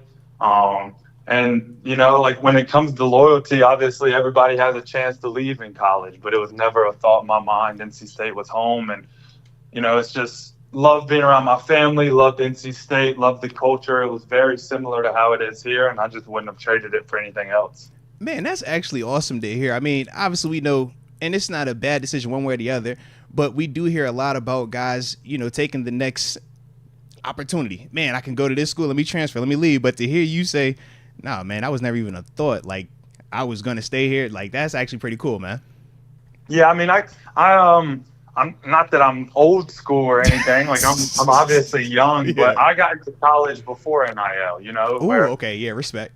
Where you had guys that were so good because they sat behind people and you heard those stories and stuff. So that's just kind of how I was raised. That's how my dad raised me. And, I had such great relationships at NC State. I wasn't going to burn those bridges for, I believe money's the root of all evil. So hey, talk that talk, man.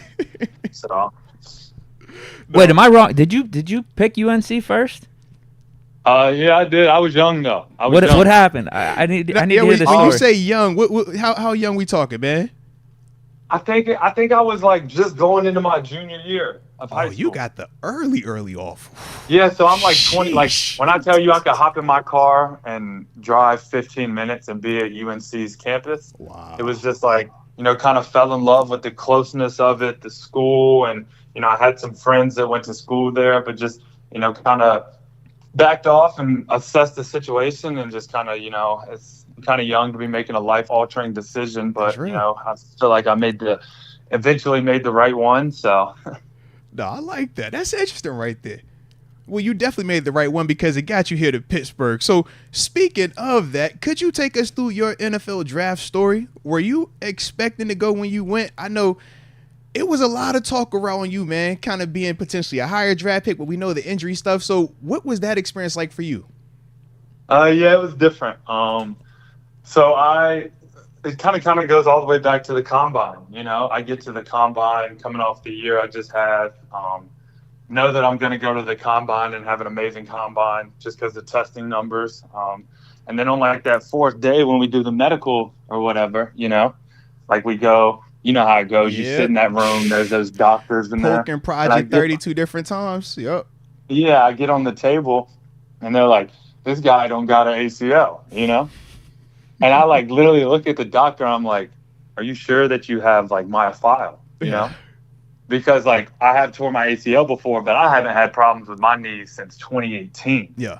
Like no problems at all. And then I get there and they say that, which I don't really believe it. But I love it. That's a story for a different day. But I mean, like I said, I'm super religious and I believe everything happens for a reason. And like you said, like if I don't go to the combine and they don't find those things, I don't fall to where I fall and I don't end up a Pittsburgh Steeler. So, it worked out.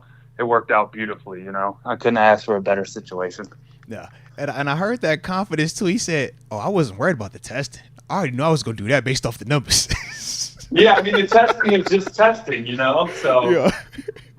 He said, y'all can run fast. I'm tall. Don't worry about me, man. We're going to be good with all that. Yeah, we're going to be good. And then I get there and then they want to talk about all this nonsense. But. Now, you mentioned the injuries, and you dealt with a lot of them like early on, like going back, like you said, 2018 and earlier than that. Was there ever a point where you hit like a low and started like questioning your path or started to have some self-doubt? And then how did you handle that, if so? Never really like question my path or like question whether I should play football. Like all my injuries I had, I never missed time other than the 21 season. Like that was the year I was like, all right, I'm going to the league. Yeah, that was like in 2020. I had just like first team all ACC. I was young. I was feeling myself. So I'm like 21, man, I'm gone, And then the second game of the season, we're playing Mississippi State, and I just blow my shoulder out.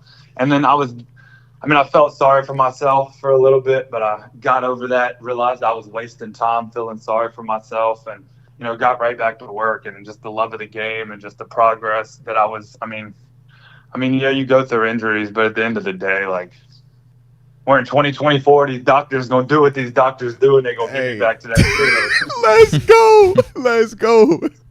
Hey. It's not like no offense. It's not like it's 1900s where something happens and they can't fix it, They fix everything these days.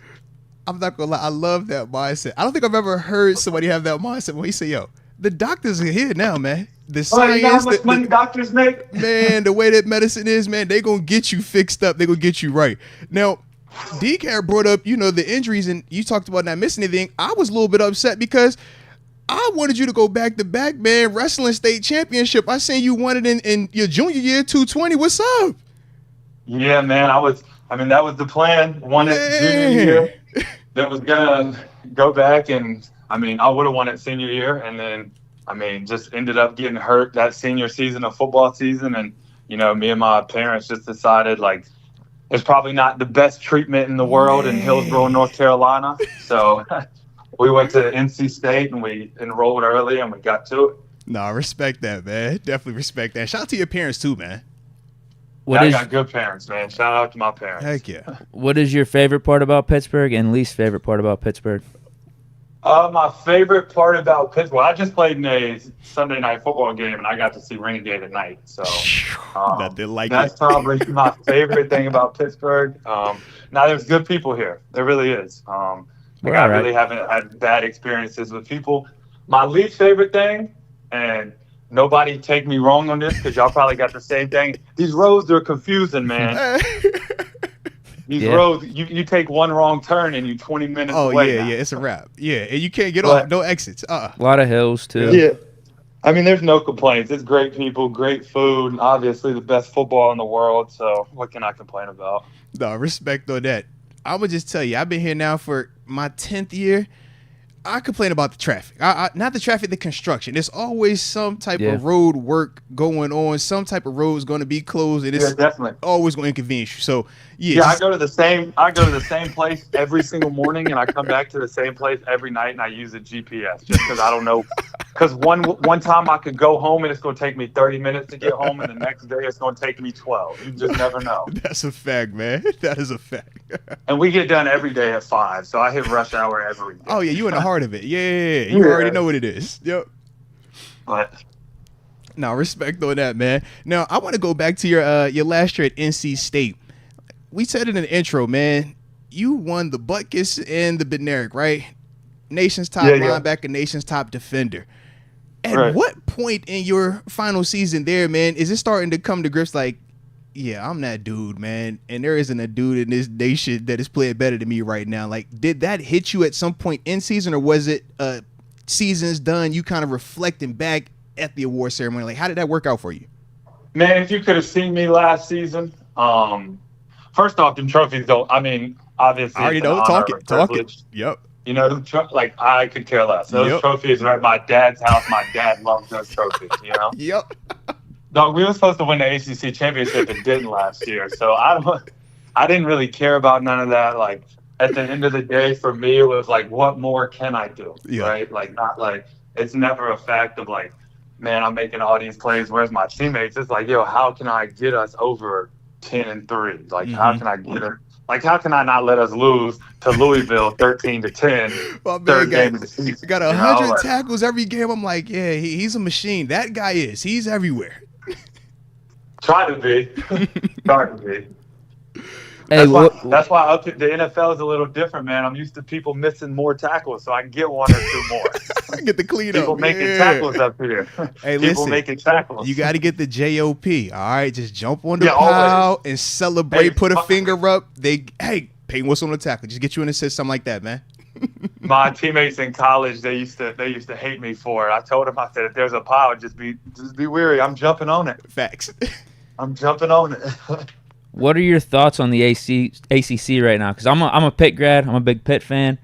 Do you think the conference will be in existence in like 5 to 10 years, just with the change of college football and all these different conferences and stuff? I don't think there should be conferences in college football. Okay, explain. I want to hear this. Yeah. How would you do it? I just don't think there should be conferences. I think it should just be like the top 25, you know?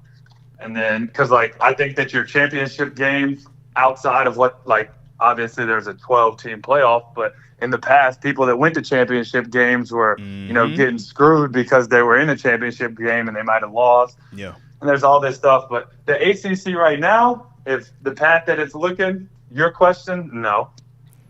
I don't think so. Some squads are looking good this year. Like Pitt, Miami, but it's just the realignment's getting crazy. It is. Yeah, it is. And it seems like ACC's on the outside.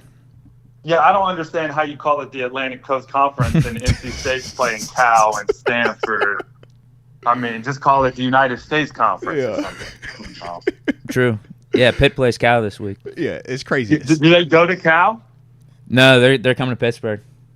Yeah, see, that's crazy. I think it's funny because imagine, like, it's not as bad for football because we travel once a week. Imagine a baseball team, baseball, basketball, who has to play Cal, Stanford. You know, they fly to Cali for a day, come back, and then fly there again in 3 more days. Yeah. So, I mean, it's a lot. It is. Hey, Pitt is looking good. That quarterback is good. Yeah. Oh, he even shouted out. You done made Deke's day. He been hollering about Eli Holstein all season, and the fact that you just acknowledged the Pitt. You didn't even have to say the Pitt quarterback. His face just lit up, man. It's craziness. Hey, so one of my good friends is actually the Pitt center right now, Lyndon Cooper. Okay. Yeah, tell him and the offense are rolling. They're doing a great job. Shout out. Yeah, Coop was at NC State with me. And And then he just got to Pitt this year, and then obviously I'm here, so I see him quite a bit too. No, I like that then. Okay. Well, yeah, I'm glad Pitt went down there and won in Chapel Hill. Just last week. Yeah, just last week. For a second there, I thought you were talking about Kenny won the ACC championship a couple years back. Oh no. Oh, but you just don't like when you want UNC to lose every week is what you're saying though? Yeah, 0-12. I like that. You saw they got 70 put on them a couple weeks ago. I don't know if you saw that one. Yeah, but I can't talk junk because in the same week I think NC State was playing Clemson or Tennessee, one of the two. And I love my boys to death, but I can't be talking junk about that week. Respect, man. All right. Well, now that you are here in Pittsburgh, man, you do get a chance to work with the legendary Coach Tomlin, man. Talk a little bit about what that dynamic has been like for you and, just what he is as a coach from your eyes. Yeah, I mean, like as a player, I mean, you obviously know, like, you don't want a coach that's going to beat around the bush, tell you one thing, then go into a staff meeting and say another. Like, he's calling dudes out in the team room, Hey, like it or not, he's going to call you out. Yeah, whether you like it or not. And it's really cool to see, like, you hear consistency with people, like the greats, they all had consistency. This dude don't change. Mm-hmm. Win, lose, draw, Monday, Friday, Saturday, Sunday, he don't change. So I just think that's really cool. He's obviously you can tell that he's a player's coach. He truly cares for his players and wants the best for them. And, I mean, he's just amazing. I mean, everything that you hear about him is exactly right plus more. No, facts. I like it. Now, obviously, I think something that's underestimated with him that obviously people on the outside don't get to see is, like, obviously he loves the outcome. He loves winning. Not that he loves losing, but it comes with it. You learn lessons and stuff, but he really wants people to love the process, like not just go through the process. He wants you to understand that, like, what it takes every single day to get a win on the Sunday. Yeah. Make you earn it. Absolutely, man. Yeah. Because a lot of people that haven't done it, they think you show up on Sunday and you win. And Coach T is one of those guys. He's like, no, from the time that game ended on Sunday, man, everything that you're going to be doing is going to be critical to you winning. Absolutely. It's not mystical. It's not mystical. So. Now, obviously, your brother made it to the big leagues as a pitcher. And Tomlin has talked about drafting or bringing in players with some sort of like sports pedigree in their family, like he loves that.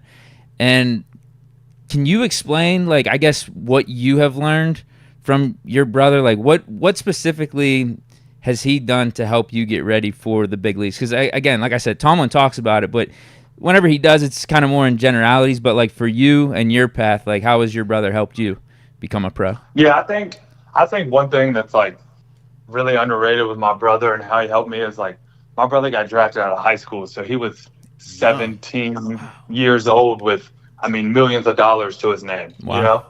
And like in football, you usually don't get that. Guys are usually 20 years old and 20 years and older. Like that's usually how it goes. And it was just really cool to see how he handled that. Like, didn't change. Has a house 10 minutes from my parents. His friends are still his friends. And keeping his life Christ-centric. I mean, it was so cool to see that, just how he treated people. And just, if you didn't know my brother was a professional baseball player, you wouldn't know it, because that's not who he is. He's not going to treat himself like that. He doesn't treat other people like that. So that was really important for me to see. And he's carved out a nice little career. Spent some time up here in Pittsburgh, too. Yeah, man. I was going to say, I apologize. He had to play for the Pirates. Some time up here. Yeah, he had a little time up here. Been cool if he was still here, but I mean, he's doing really well in Milwaukee. Milwaukee keeps choking in the playoffs. I keep getting on him about it, but but no, my brother's just an amazing person, and just the way that he continued to be himself and not change with money and not idolize money, that was really cool to see. Now, since y'all both grew up in the same household, did you ever consider baseball? So I played baseball up until like 5th grade. Okay. But I was the kid in center field, like chewing on my glove, playing in the dirt. So my parents put me in lacrosse. So I played football, wrestled, obviously, and then my third sport all throughout my life was lacrosse. You in all aggressive sports. I love it. Yeah, I know. My noggin say, was man. But I say he had no basketball, no side. Aggressive. Shout out. Yeah, My dad always said I could throw just as hard as my brother, but one pitch is gonna go right down the middle, and the next one it might hit somebody in the stand. Oh, Jesus. So you just never know.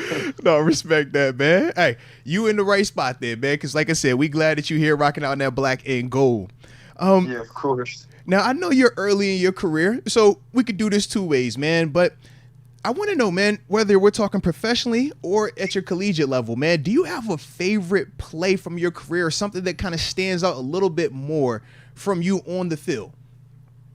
I would probably say my favorite moment that I've had on the field, like a personal play, was probably last year against Clemson, the pick six. Ooh, Just because, I mean, in high school, I played offense. Like, I'm from Hillsborough, North Carolina. I played quarterback, receiver. Like, you know how it goes. Yeah, absolutely. Like, you're the best player on the field. You never come off the field. Absolutely. Yeah, so when I got the ball in my hands and I'm running and I could cross the end zone, it was just a super cool feeling. It was cool. That was probably one of the more special ones. No, I like that. But, man, we need to go ahead and bring some of that up here, man. Hey, come on now. Man, yeah. Tell me about it. I like it. TJ and them boys get there too fast. Hey, that's the truth, man. That is the truth. But, hey, it's going to come back to you. Just wait on it. It's going to come back to you. Well, of course. Now, the last one that we have for you today, man, it's one of them ones where we talk about every NFL player. You go through that phase of realizing that you're no longer at the collegiate level. Man, these dudes are faster. They hit harder. It's different. It's the NFL. So we typically call it that welcome to the NFL moment. I know you're early in your career, but if you could, just talk about your welcome to the NFL moment. I don't think just yet that there's like a specific play, you know? Yeah. But when I first got to camp, because like OTAs, you know, like OTAs for a rookie, obviously you're going full out and stuff, but the older guys, it's like, different they know though. Yeah, of course. And then we got to camp, and the biggest difference for me was the offensive lineman. Like, not only are they 6'6", 330 to 50 pounds, these cats can move. Oh, facts on that.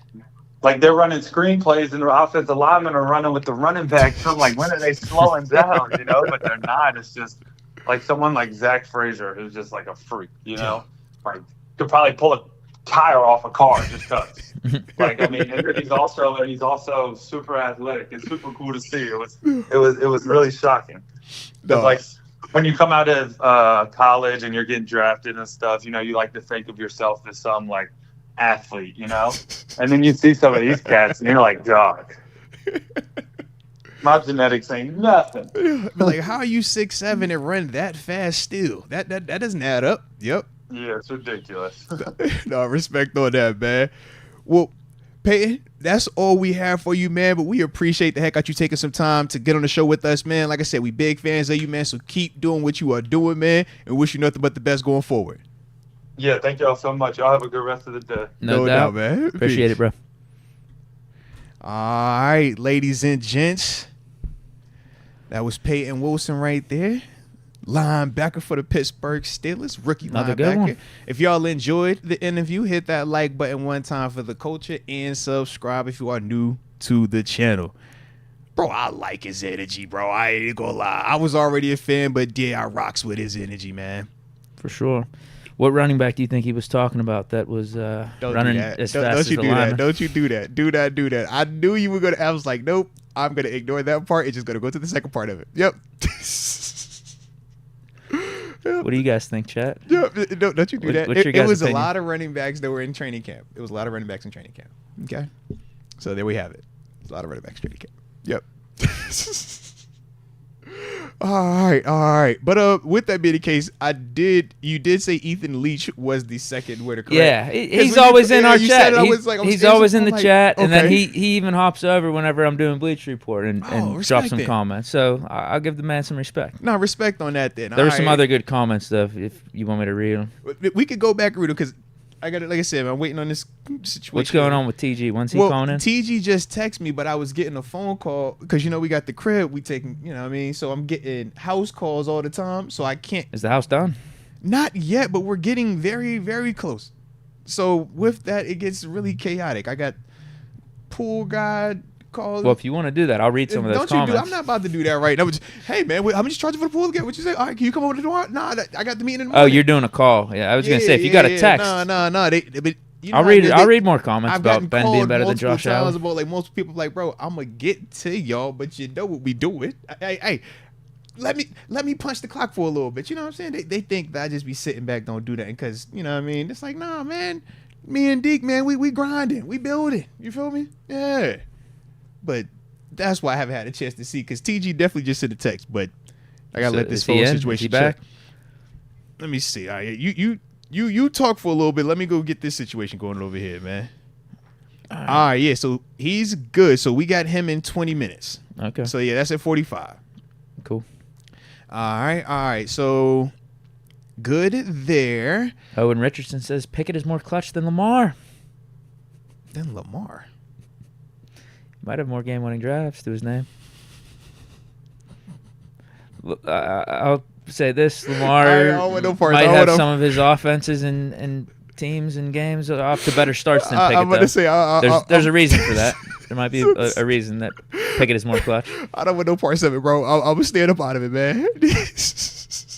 I like that. That's like that funny, comment, man. That is funny. That was a creative one. It definitely was. And Steelers Girl 517. Yes, we remember you as well. All right, you be popping in and out, but we rock with you. You know that we ain't never gonna forget you. Shout out. And Alex Allgood said you should read more comments, man. I did see because technically I lost some of them. I was about to say I think I lost where it was like at its best. Yeah, well, because I was like, we still gotta do some supers. We still got a preview we gotta get to and some picks. So. You know what I'm saying? We're going to make this thing do what it do. Yeah, what do we want to do right now then? Let's power through these supers real quick. Okay. About to say, yeah, because then that'll probably get us right up to TG. And then from there, we'll just rapid fire, preview, picks. Sure. Holla. Yeah. Whatever's best for you. Joe Gerbis says, we need Deke's cheese play since that MFer always works. What's the cheese play? I didn't really have a cheese play. No, I didn't really play like that. I mean, there were points where I had to definitely learn what plays work better than others in Madden, especially against certain formations on defense. Like I was in the lab a lot whenever I was. Yeah. I think I put myself on some type of challenge or some type of thing I had to accomplish. Yeah. I couldn't play any other video game outside of whatever Madden it was until I won a Super Bowl in Ultimate Team. Okay. And so I was, at some points I was struggling because I'd rock with the Steelers team. I'm going up against God Squads, and I think someone chirped me and said, like, you suck. Like, you need to switch to another game. So I got really motivated. All right. And that just heightened my integrity, and I got So you set up in the chair a little bit. You set up in the chair and got That's what happened. That's what it was. I'm trying to think.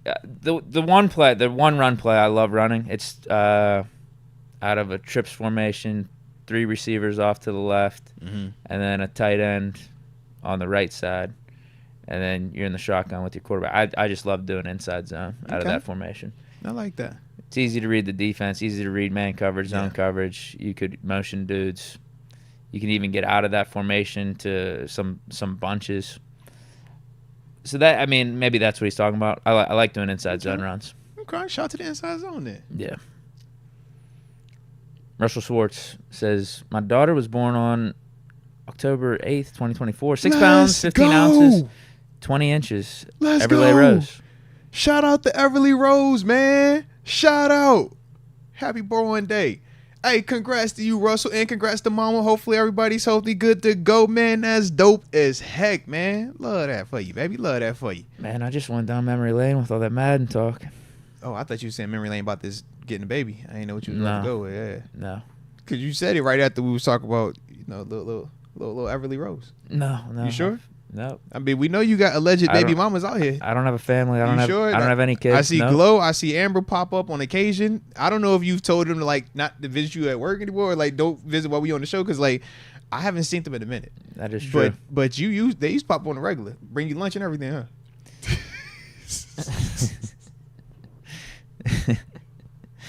Nah, I don't know what happened with them. Maybe they got married. You never know sometimes, man. Tom Jade says Deke's baby mama is with him now. You see what I'm saying? They might have. See. So Is he saying he doesn't respect me? No, I don't think he said. He might be saying if your phone. That's a low blow. If his phone number isn't in your phone and your phone isn't in his phone, then that means he could talk to your girl. That's okay. I've heard that. That's the rule from like teammates. Yeah, bro. That's the rule. That was the rule.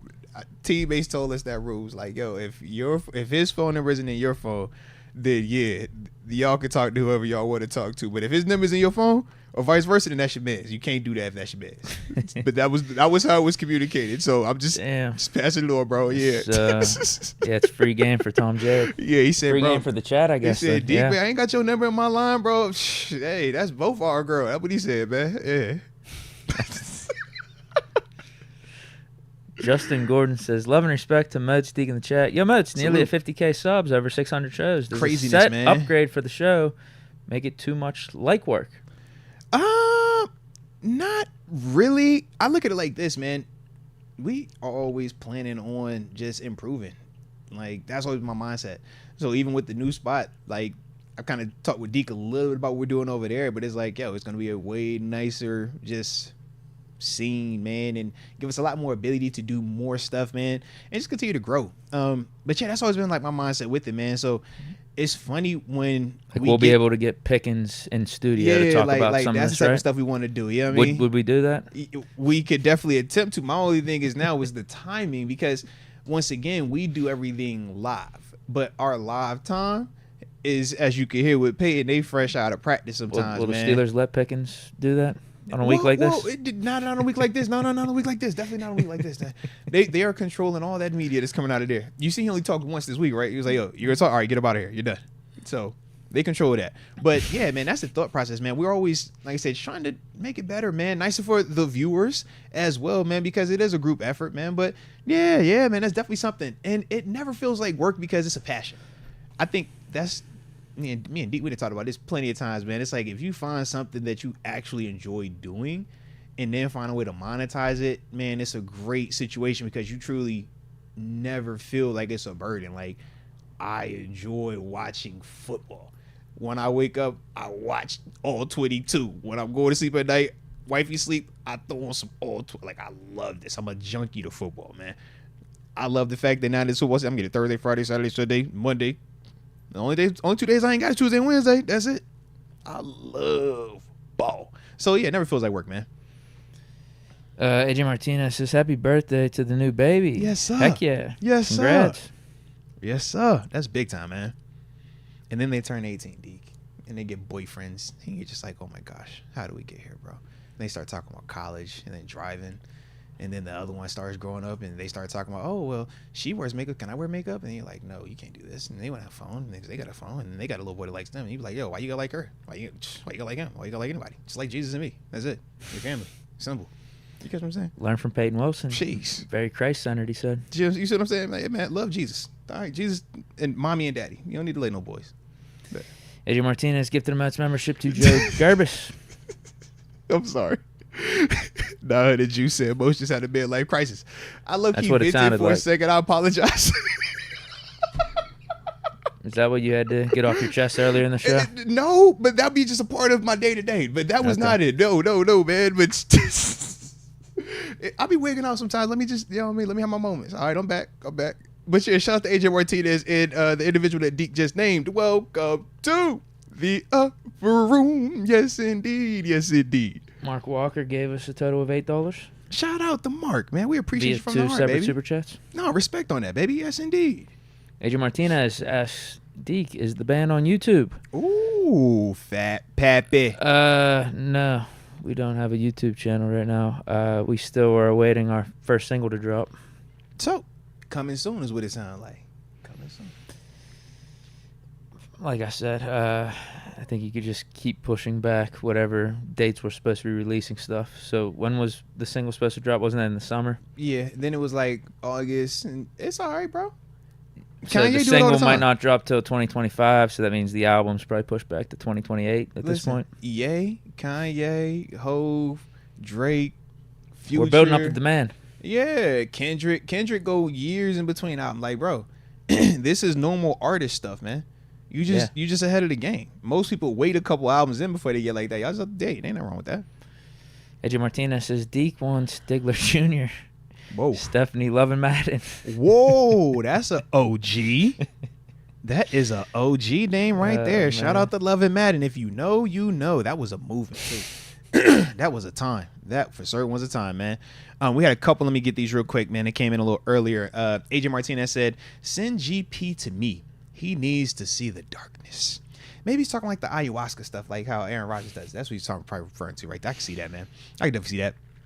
All right. Then we also What's he had. gonna do? Like fight him or something? No, he's gonna pray for him. They're gonna pray together in the dark. Okay. AJ, why would AJ want to fight GP? The way AJ was talking last week, like that was his training regimen. It does seem like that, though. His family, right? It does seem like that, but I hope that's not the case. We're just gonna we're not gonna go there. But it does. Oh, it's Halloween. I was like, bro, is that literally? I'm tripping, man. Let me stay focused here, man. All right, James Skitka says, and we appreciate your super chat as well. Your 5th overall one as well. He says, Payton Wilson seems like a cool dude. Glad he's a Steeler. Thank you, gentlemen, for this. Nah, salute you on that, James, man. We definitely appreciate you. It's always a blast whenever we get a chance to talk to some of the newer guys, man. Any of the active guys, man. It's always a blast. All right, now that we back to Joe. All right. I'm going to try to read this as best I can. He says, he's lying, Moats. Trips left, Muth on the right corner, and Najee swing left. Muth wider than...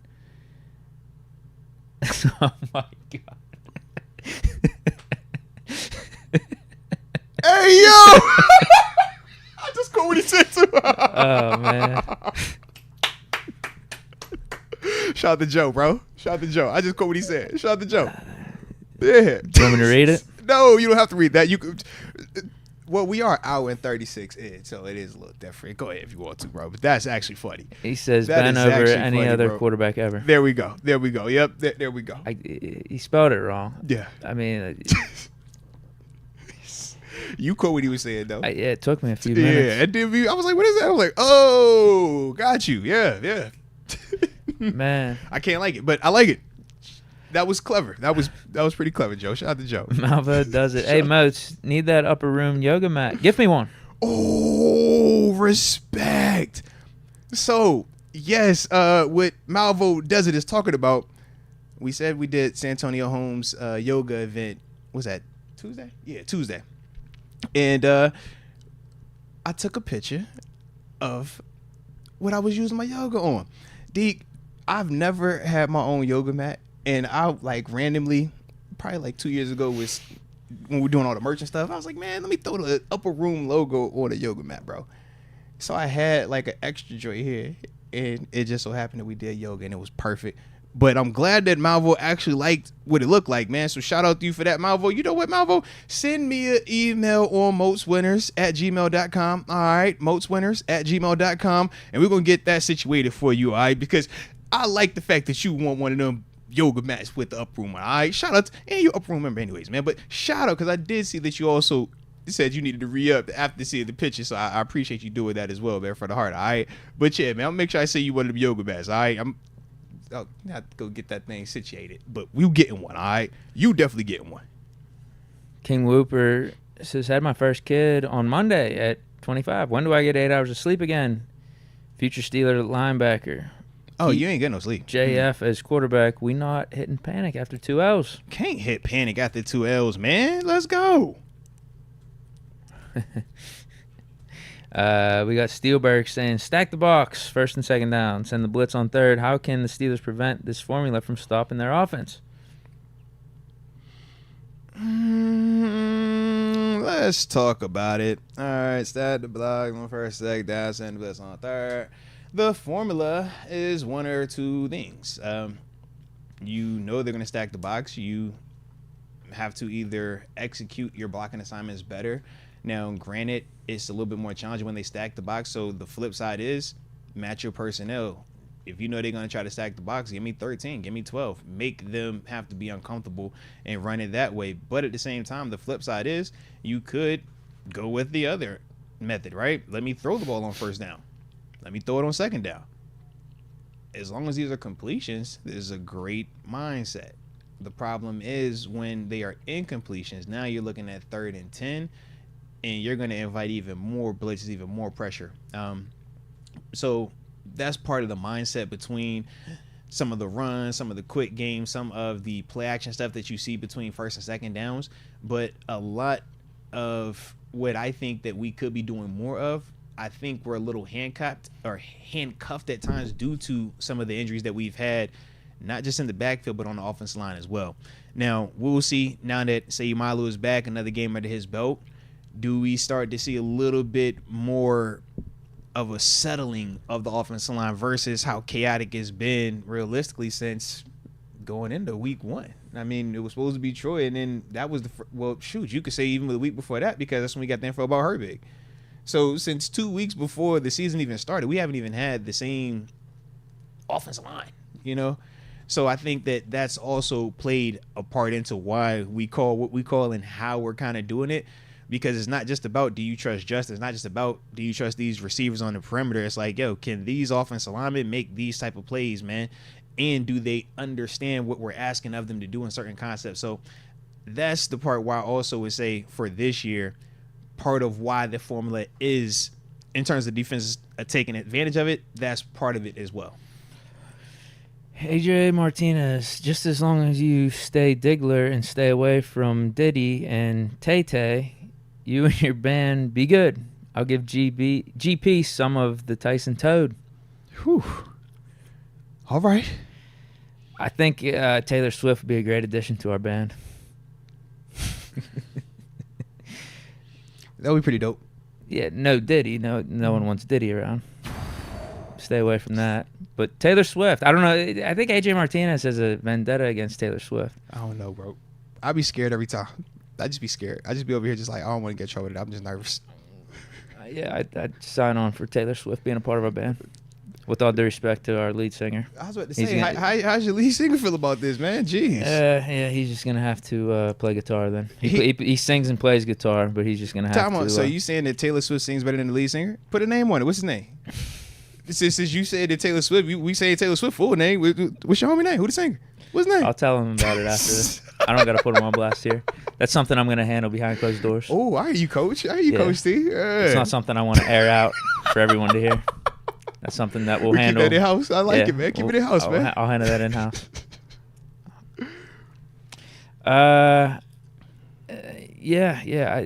Taylor Swift, though, I'd invite her to be part of our band. I think that would help us a lot. I like it. I think we'd get a lot of our songs done a lot more quickly, and albums would be going viral, doing numbers. Oh, yeah. It wouldn't take long with her. It don't take long. I'd be honest, Moats, I don't know if I could probably do the podcast anymore. Listen, if Deke, Taylor Swift joined our band. It's a strong possibility that the podcast would shift to just, I know Deke, I remember him when, before he had his own plane and was riding with Taylor Swift. And like, I remember when. I'd just be happy to know you, bro. I'd just be happy to know you. I'll tell the singer he's on some snap management. There it is. What to save your vocals? You know what I mean? I know you're early in your career, but we just got to be careful with you, all right? It's like that sometimes, man. King Whooper asks, are we better off with JF than Kenny? I think it's still early. Just from my perspective, as much as I would love to be like, oh, heck yeah, man, why not? You see what he's already done. Kenny still gave us 2 seasons here, man, and at least one of those seasons we ended up in the postseason. Now, we know he didn't start every single game that year, but he was the starter the majority of that season. 7-4 when he went down. So that's my only thing. As much as I would love to be like, man, Phil's cooking, da-da-da-da, it's like, I just still feel like the sample size in comparison to what Kenny had to do for 2 seasons is just 5 games. It's 5 games. That's all. But I think that he has a high chance, a high probability of definitely, surpassing everything that Kenny had done here and being a better long-term answer. But to me personally, I think that would still be speculation at this stage. But I love the start thus far. Through 5 games, I think his 5-game start, I would take over Kenny's 5-game start if I had to do it that way. But outside of that, I still feel like what Kenny did for 2 seasons here, at the National Football League level, everybody's not going to be a great player. Everybody's not going to be a Hall of Famer. But it is extremely hard to play quarterback in this league, let alone lead and win games. And he did show that he could do that, and he did it consistently while he was here. So that's my only, guess that's how I look at it. What about you, man? Yeah, wait and see. Definitely wait and see. Kenny's an idiot for leaving. is what I got from how this season started. It's just crazy because he could have been the starter for all these 5 games. And nobody would be talking about switching him out because he's the guy who has the most cachet as the first-round draft pick here. Yeah. Come on, man. We know this. Yeah, I think there would be less talk about us swapping him out for Russ. And could we have been 3-2 with Kenny? I think there's no doubt we could be 3-2 with Kenny. Does he do some of the wow stuff that Fields does? No, I don't think that. But could Kenny at least have been better and maybe more like what he was that Bengals game after we fired Canada? Absolutely. I think that. That's why I wanted to stick with him because I think Kenny's capable of being a really solid quarterback. Yeah. But we'll never know. We'll never know. It's facts. How with Kenny? Yeah, are we 4-1 with Kenny? I don't know. You don't know how some of those games played out. Now I think these 2 losses, honestly, like I wouldn't even put them necessarily on Fields. I think Fields did in that Colts game and then last game. I think he put us in spots to win. He did. I think defense let us down at times. Now, obviously, Fields could have played better in moments, but I think Fields has been really impressive. But I think Kenny could have played good for us too. So I'm with you. It's just like wait and see. Yeah. Fields obviously has more upside, has more ceiling. And we talked about that even in the offseason when discussing bringing him on while we still had Kenny. Like that's the thing with Fields. You bring him in, you have him compete with Kenny. He has more upside, but I think up to this point in both their careers, Kenny has been a more steady presence, has won more games and everything. But I wouldn't have been opposed to bringing in Fields to compete with Kenny. Yeah. I just didn't want to give up a 2nd-round pick. That was my thing. Yeah, and trust me, I think that's where we all had our differences. Man, and TG, I mean, we're about to call him up anyways, but think about all 3 of us at some point had an interest in Fields, but the level of interest based off of draft compensation, we all kind of had different perspectives on that. So I'm glad. I mean, it worked out better than I think all of us kind of anticipated. Yeah. But yeah. And I'm with you on that, man. But that's I can't just simply say after 5 games though that Fields is better than Kenny's 2.5 years or 2 years of being here. I think Fields has a better chance of having a better career here on out because of the circumstances. But like, I do. Yeah, is Fields being here under the specific circumstances right now and through 5 weeks, is he necessarily better than what Kenny would have done? And also if Kenny would have stayed here moving forward. Yeah. I don't know. Yeah, wait and see. Wait and see. I guess really we'll never know.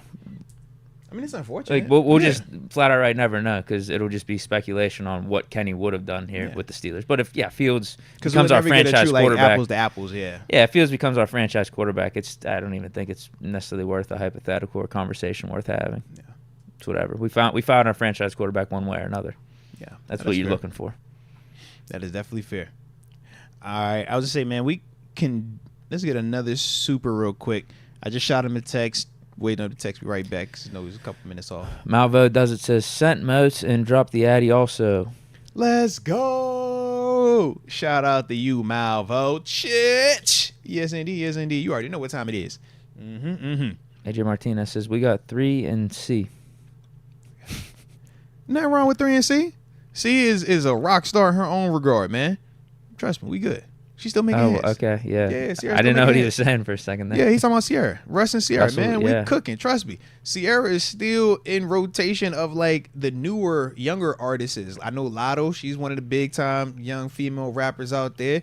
She was featured on her new album, man. Sierra just on tour with Missy Elliott too, man. Shout out to Missy Elliott. 757 legend. You already know what time it is, man. But no, Sierra be still getting she's still heavily active with the young crew. They say she's like Miss Atlanta when it comes to like the music and stuff. Like, yeah, you get a feature from her. That stamps you.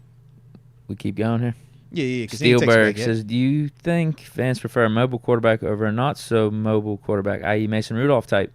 Which style would defenses respect more? So I think fans want the quarterback that's going to help them win the most and make them feel the best. If that's all Michael I care Vick, about. I don't care. Yeah, if it's Michael Vick, they love that style. If it's Peyton Manning, they're going to love that style. Them two dudes are polar opposites on the field in terms of how they play the game, but they're people that love that style of quarterback, man. I can speak from the player's perspective as a defender. They both present certain challenges. Selfishly, I kind of like going against the pocket passer because you at least know where he's going to be as a rusher. there is nothing worse than you rushing these mobile quarterbacks, and it's like, all right, don't rush too hard, because if I rush too hard, he's going to take off. But if I don't rush hard enough, then he's just going to sit back there and throw it. And that's kind of what you would get with Vic, not to the same extent of, like we're talking about with some of, well, we'll probably say Lamar. Who would you say is the like peak version of that? Would you say Lamar? Yeah. Yeah. So to me, Lamar's ability to throw the ball is at a higher clip than Vic's. Even though Vic obviously has like the rocket arm and has the highlight stuff like that.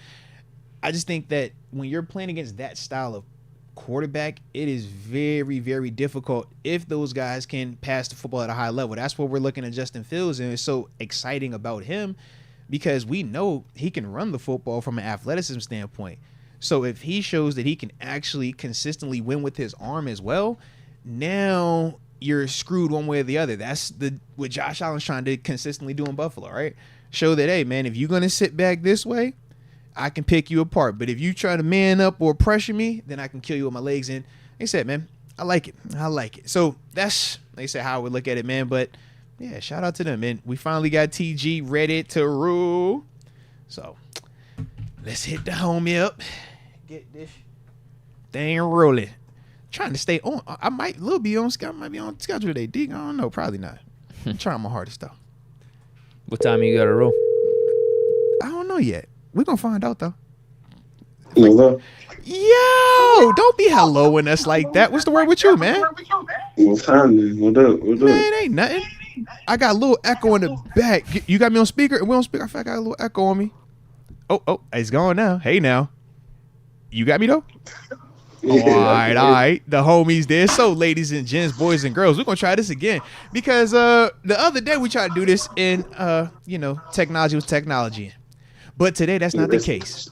So, we are joined now by that Pittsburgh Steelers alum. I'm talking about the one and only West Virginia Mountaineer. They say it's almost heaven. Almost. Talking about my locker mate, one half of the locker mates, the one and only Terrance Garvin. Woo! Let's go, TG. First off, my dog, are you good? I know you down there in Florida. It's real weathery down there right now, man. Is my dog good? I'm all right. I'm all right. It's real weathery. Real weather. Yeah. Hurricanes on hurricanes. It's crazy out there. It's not that bad, though. Respect, man. Respect. Well, hey, I'm glad that you could take some time out of weather in the storm to rock out. Weather in the storm. You know what I'm saying? Like, hey, we appreciate you making sacrifices. Just know. All right? Just know that. But we do got plenty to catch up with you all, man. So we're going to get right into this. Real quick, how did you feel about this here elongated primetime loss to the Dallas Cowboys? Yeah, I thought it was a tough loss, hard for a game. Tough loss. I thought it was one of them, like, it was a Steeler game. It was Steeler hard fought. Steeler Sunday, hard fought, dog fight.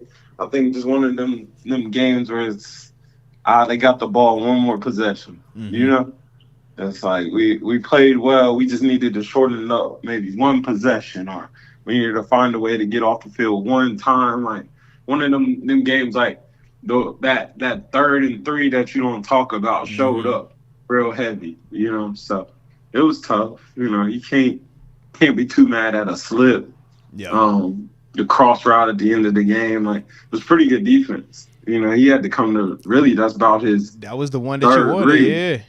Yeah, it was like his 3rd, 4th read, and it's a good throw. Mm-hmm. So it's kind of. I mean, it was kind of contested catch if you think about it too. It won't like no wide open. Yeah.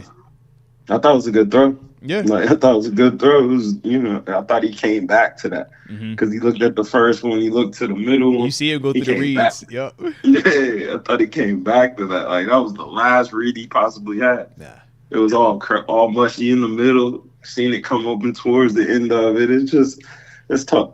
Yeah. So just a tough loss. I thought it was hard fought. Defense played pretty well. I didn't even think the offense played bad. It's just not. It didn't score a lot. Yeah. But picked up first downs, moved the ball. it's just not getting, I guess you say, vertical. It's kind of one of them, like, They pick up the first down. They tried early. They say we had a couple.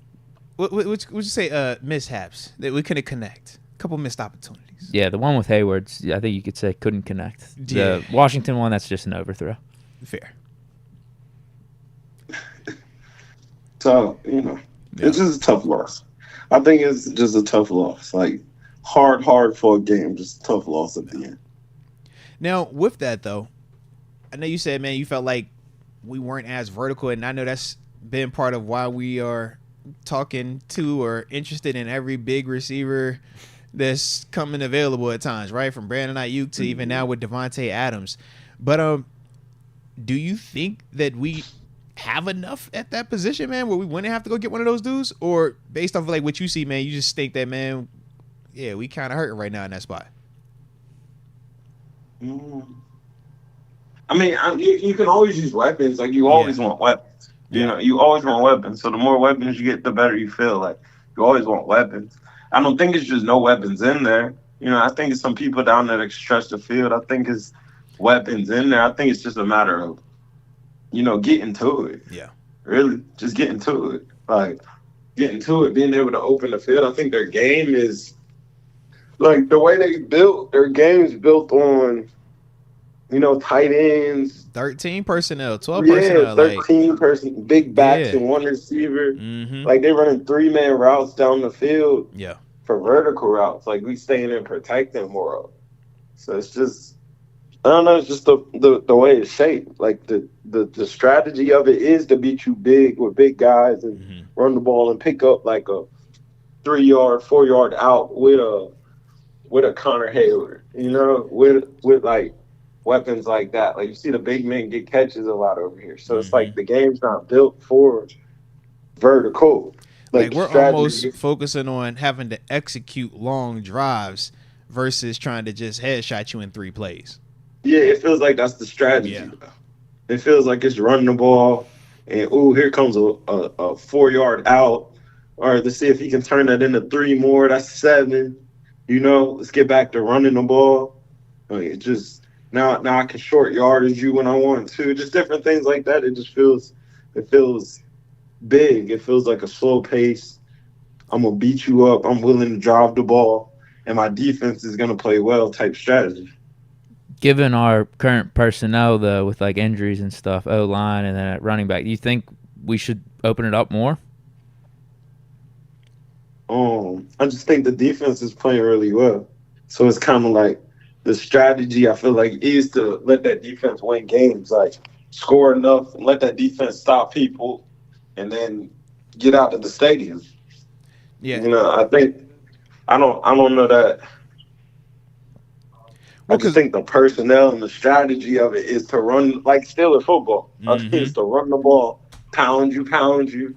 I'll pick up 3 yards in a cloud of dust type strategy. Like, I'll pound you. Toss it this little quick 5 and out or a little mesh route, something like that, just to keep it moving. I'll keep pounding you. And it's like, see what happens. Yeah. Put the defense on the field, get them off the field. You could see it like, and obviously this, man, from being in there with Coach T as well, man. He doesn't want to put this team in a position where they're allowing what might not be a strength to be the reason why they lose. So if they feel like offensively, we're still a little bit behind, we're still catching up, we're still trying to figure that out, let's not have them having to take the most risk. Let's let our defense, let's lean on them a little bit more while this offense kind of gets figured out. And I think, man, we would all agree, like, the first 3 games compared to the final 2, we have seen a little bit more of having to have Justin Fields do more. We have seen the offense try to do a little bit more opening up, but the injuries are real. And I think that that's also something they're dealing with in some snap management stuff. You know how that goes. Yeah, it's like I just don't want to be tossing plays away. Yeah. Just, this is obviously going to be a run. We're probably not going to gain any yards. We might lose a yard. Let's just run it anyway. That's annoying. But I think the offense is it's just built. It's just not high paced. It's like a boxer who throws a lot of body blows. Like, it's just not high pace. It's like we trying to take the air out the fight. We trying to take the air out of everything Yeah. in here. Just slow this thing down, and we're gonna find a way to win. I'm gonna beat you up, beat you up, beat you up. I'm gonna beat you up. I'm gonna play good defense though. Like, I'm gonna put pressure on you because you're gonna feel that pressure of, okay, you need to take a shot. Mm-hmm. You know, you're gonna feel that Make pressure. you make like, the mistake. Yeah. Yeah, you need to feel like you need to get vertical game with it. Because if you don't, you know, you might not get it back for 3, 4, 5 minutes over there. Mm-hmm. You Quarter know ball that. gone. Facts. Yeah, and I know you know that. So now the pressure is more on you. It's more of the strategy of it. You're gonna panic and you're gonna mess up and you're gonna take that deep shot, and our JPJ is gonna pick that off at the right time. And now here we go. You know. And when you think about it, and when you think about how Sunday night was going, we did kind of have that approach. It was right on time. Yeah. Yeah. They just got one possession too many. Yeah, that's it. Like, it was like, all right, it's all worked out. Like, it's just that one possession that maybe that third and fourth that we not talking about that showed up that just gave them one possession too many. Yeah. You know?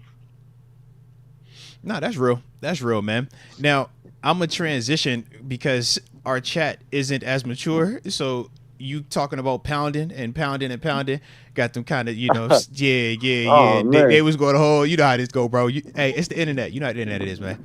Internet undefeated, bro. Internet is undefeated, all right? But how you feeling about Justin Fields, man? We obviously know Russ finally made his return to full-time participant in practice this week, man. But obviously we know Fields played again versus the Cowboys. How are you feeling about him, man, in terms of what you've seen from him thus far and, you know, going into Sunday's game? I mean, like, I don't think he's doing bad. Again, I really don't think he's doing bad. I think he keeps possession of the ball. He keeps the ball moving in the sense he keeps like, you could call him game manager right now. Yeah. You know, you could say he's game manager right now. And there's nothing wrong with that. But it's like, I think it's just not vertical. It's not a vertical strategy. So it's almost like it's hard to put that on him because it's not a vertical strategy. I'm sure he do have some reads that's getting vertical, but the game's a body blow. Yeah. Like, pound the ball, run the ball, little screen right here. Body blows. Now, so the game's not. But like with Russ, if Russ is out there, do you think that's the similar approach? It's crazy. I really don't. I think they'll let Russ let it go a little bit more. I really do. I think they'll let Russ let it go a little bit more, especially like when he first get in there, because they'll try to make it exciting, noticeable. Yeah, noticeable. See, this is why we made the switch. You know, so we did it. Look at that. This is what we did it. You see it? Yeah. Man, you say what you want. Firemouth didn't score a touchdown before the season. Respect. He got paid. He getting in there every week. Like, you know, it's like we'll find a way to make it work. Yo, wait a minute, what? TG, yo. I'm just being honest.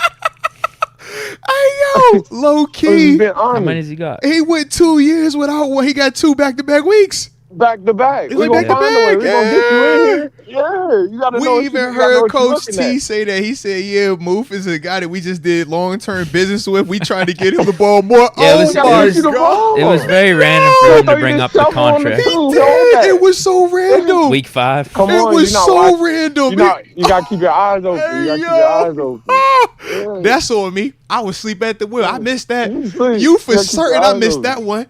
Yeah. Because Deke heard it too. You heard it. I'm like, in his press conference, it was just really random. Why you bringing the contract? He was like, hey, did we just do new long-term business with, man? We're going to get him featured. I'm like, oh. Come on. I'm going to get you. I'm going to get you. I'm going to put the ball in your hands at the right time. I like it. Shout out, man. I love it. But I think Russ is more the same. When Russ come in, they're going to dial it up a little bit more. Like, it's just going, all right, let's let it go.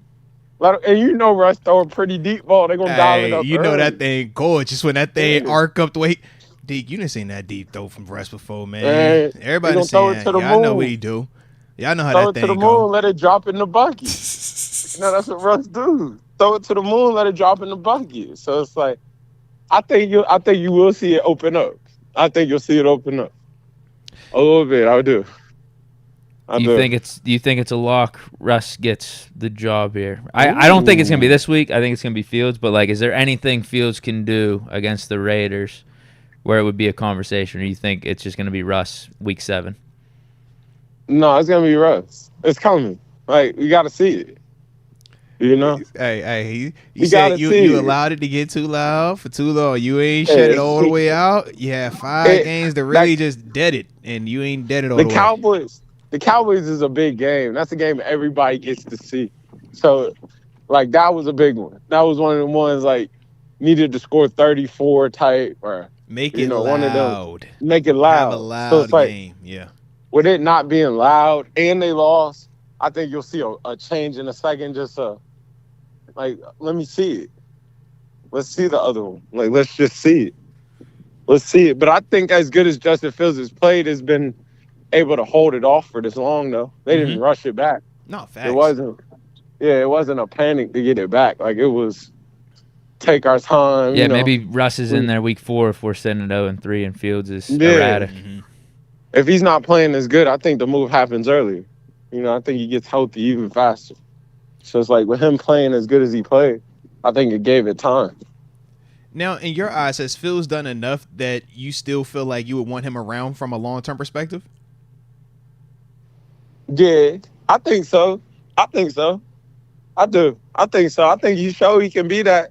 They competing. Get it off, yeah. Talk your talk, man. Yeah. They competing. They in games. Like, every game's a fight. Mm-hmm. You got a chance to win at the end, or you got a chance to win early, or you've won the game, or just they competing. So, at worst come to worst, he shows that he's capable to be your quarterback. Like, I can go out here and you can feel confident that you can get through games. Like, we can go compete. And I think that's what, it's hard to find a quarterback that you even trust to even compete. So it's like, I think he has shown, like, you can trust him. This could be your quarterback of the future. I think you're still in there. Like, you get to know him every day in practice and in meetings and different stuff. Like, those are the combos that people don't see, that you don't feel. That's like, he's doing well in practice, his chemistry with the team, his vibe around the city. It seems like the city like him. It's no bad blood. So I think he's done well. I think he's handled himself well. I just think he got to keep on going. Keep going. He going to have a time show up where he going to have to win a game or two, like a big moment, but. So is there anything from your eyes, though, that Justin Fields can do this weekend to close that door completely on Russ, or do you think we're past that stage now? I think we passed that stage now. I think we missed that window. Okay. Like, I think that might have been Dallas more than anything. I mean, I can see what you're saying with that. That was a big game, a lot of lights, a lot of eyes, big brand, a team that a lot of people still respect, regardless if we like them or not. Like, we respect that team, yeah. And also coming off the adversity of his first loss of the season at that point, we were 3-1. I mean, I get what you're saying with that. Just, it's loud games. Mm-hmm. Business. Prime time. Right. Like I said, Sunday 1 o'clock is cool, but it don't hit the same as what you do in prime time. That's the Dak Prescott curse, the Kirk Cousins, because that's what we get on them dudes. Because it's like, yo, can you do it in prime time? Can you do it at the right moments? Can you do it under them lights when it's time? So. Now, you said shut the door completely on Russ. Could he do something to just give him another week, give himself another week? Buy him some more time. Yeah. Little 300, 3 touchdowns, a win on the road. I think maybe you want to keep seeing that. Yeah, I think that would be great. The calf great. flared up again.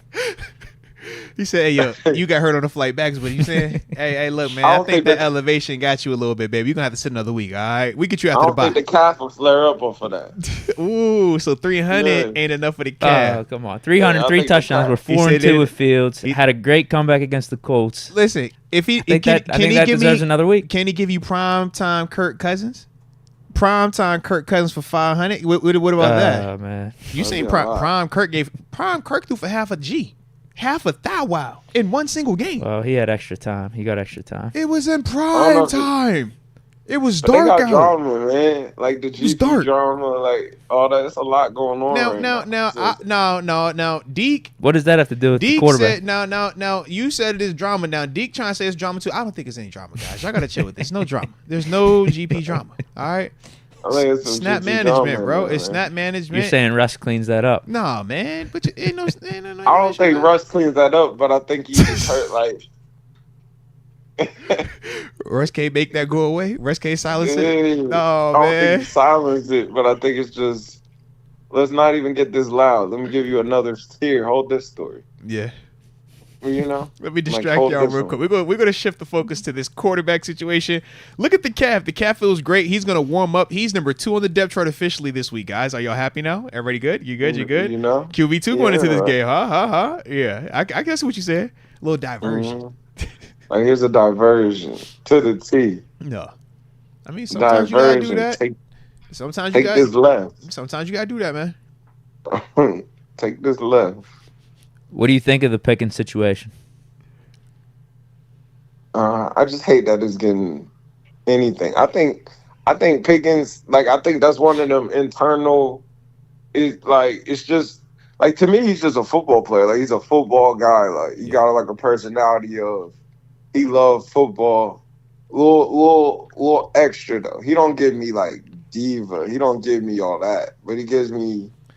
I love the game so much that I get pissed off if I'm not winning, if I'm not balling, if it's not going right. Like, I'm mad. Like, it affects me. Mad. I'm with you, yeah. Yeah, like Buddy that threw the temper tantrum on Bama. Like, right, I would say it don't come off as like prima donna. It's definitely like I'm pissed. Like, oh my God, right. What you mean? Like, we suck right now. Oh my God, I'm hot with her. I know we've all been around those type of people before. Like, this, It's not a negative unless, like you said, at times you don't channel it the right way, but. It's like being a sore loser though, kind of. It is, right? It is, but they actually like really care. Like they really want to win. So much about it, like they want to win. Like it makes them sick. Like you don't want to call it a brat, but it's almost like it's a certain that type of flavor. Like I've golfed with people like that. They're losing, they go in the tank. Though. Yeah, I don't think it's selfish. I don't feel like he's selfish. I just feel like he cares in a different manner. No, so it's I think but doesn't realize how it does affect the team. Yeah. And sometimes you so locked in, and TG, you can attest to this as a dude that's done it as well, man. It's like, yo, you be so locked in, you so just like in the moment, you get in your feelings, you don't even realize what you look like to other people either. Because I'm sure some of the stuff that he might have done or said, he's not even thinking of what that is going to look like to my teammates, to my coach, to the media. He's just kind of in that moment. And that's the part where we say, like, youth versus, all of us have been alive a lot longer than GP, so we've had a chance to see and kind of learn that along the way. I just think for him, he's kind of like learning it on the fly. But it's on the biggest stage, so he doesn't really get a lot of leeway or grace with it, unfortunately. I think he's just in a market where that storyline's just been so loud for so long that him stepping in with, bro. Yeah. You stepped on a landmine. Type of personality, it jumps on you. Like, it's you're next. You're the next one. And then we all instantly say, at least the other crazy guys' production was through the roof. Right. You production has to match that to be crazy right now. And I think that does him a little bit of a disservice because of how dominant AB was. All right. I mean, Martavius even was going crazy. Like, so, and you see how it worked. Deontay. Yeah. You see how it worked. How does it end? They're moving on, bro. They dealt with AB for a while, but you can see if it's not matching that level of production. And both of those guys you said, Martavius was a dog, but his production didn't reach that level. They moved on. Deontay was a dog, Pro Bowl receiver, $18 million per year receiver. And they moved on from him. I mean, we sitting here talking about needing a receiver each and every week, or talking about, do we trade for Devontae? Do we trade for Brandon Ayuk every week? They made a statement that, man, we don't care. Like, we not going to deal with that. So that's the part, like I said, with GP, I just think that he's kind of in that little bit of a weird territory if it keeps going that way for him, unfortunately, because of that. All right. I agree with that. I agree with that. I think he's definitely in a boat. You just need, like you kind of said earlier, like, you need more deep balls, need more production, just need more action. Like, production quiets a lot of this, man. Quiets a lot of the drama. You overlook a lot of this. I mean, think about even us as fans, man. Like, we are not gonna trip if this dude is getting $150 and a tutty in the game. Just catch that third down pass at least. And we not tripping. Wide open pass. You see what I mean? Like, keep the chains moving. But it's like when you are compounding both things together, it just makes it way louder, unfortunately, man. Burning the candle on both ends. Yeah. Like, you gotta You got to win one of the two at a high level. Facts. It's either you a dog on the field and you could be as loud as you want off the field, or you better be choir boy. Like, chill. Make sure your loudness matches your production. Yeah, that's real life right there, man. But I think a little bit of his personality just naturally. Like, he might not even be in there really doing nothing too bad. Like, I just think his personality. He's young, bro. Yeah, I think it's more just it ain't going crazy outside. Yeah. So it's really just more like now it's kind of like, hey, chill out with that a little bit. Like that joke that was funny 3 weeks ago, man. Right like, hey, nah. That's real. Right now. You don't get the laugh right now, bro. You need to lock in a little bit more. Funny. Nah. It was locked in. You know. You wanted to do the little funny run on the field? Nah. Now you got to be locked in every single time, bro. Because you showed us that you can't do both. You can't take it a little bit lighter in the workplace and still produce on Sunday. So this is what we got to evolve to. It's a whole nother market, but that Marlon Humphreys over there, he's been Marlon Humphreys since he came into the league. Like shows, podcasts, going live, everything. It's like they not really winning over there. Now they kind of on his head. Like, hey man, take that down. Like, get off of this. Like, we not doing that, you know? It's kind of like just production makes everything better. Like, that's just how it is. Like, hey, production and winning, man. Those are two things, man. The cure-alls. It's the cure-alls. Now, we've kind of referenced Devontae a couple of times. I don't think me and you have officially talked about it, but what's your thoughts on the Devontae Adams situation, man? Obviously, the Steelers have been linked to him, rumored to be in bed, in terms of the offer and stuff like that. But what's your thoughts on the whole situation, man? Man, I mean, he'd be a great Steeler. I think he'd be a great Steeler. I think he would fit perfectly. I think he has an older personality, mature personality, to where, like, at that role, especially when that whole, like you said, the whole soap opera of it, I think he would come and give a different energy. I think he's mature. Like, him and Coach T hit it off real hard. I think he'd be a real good player. It's just getting him. You know, you got to give something up to get him. They know what he is, too. They for certain know what he is. Yeah, they know what he is, too. They said a second round and a pick. They said that's to start the convo. Start the convo. Yeah, that's just to get the teams don't want to give up that second round pick, though, because of the contract. Like, if it is going to be a second, Raiders got to take on part of the contract. I think that's the sticking point right now. Mm-hmm. Raiders trying to win. They trying to let me get the player off and let me get the pick. And you take the contract. They ain't winning shit this year. No. When I say win, I mean like the contract situation. Win, like the trade. That's what I mean. Not winning games yet. But even in the sense of them even willing to offload him the way they are, I think they're saying, we'll pay a little bit of this. Just take him. You know? Just get him out of the building because he's still him.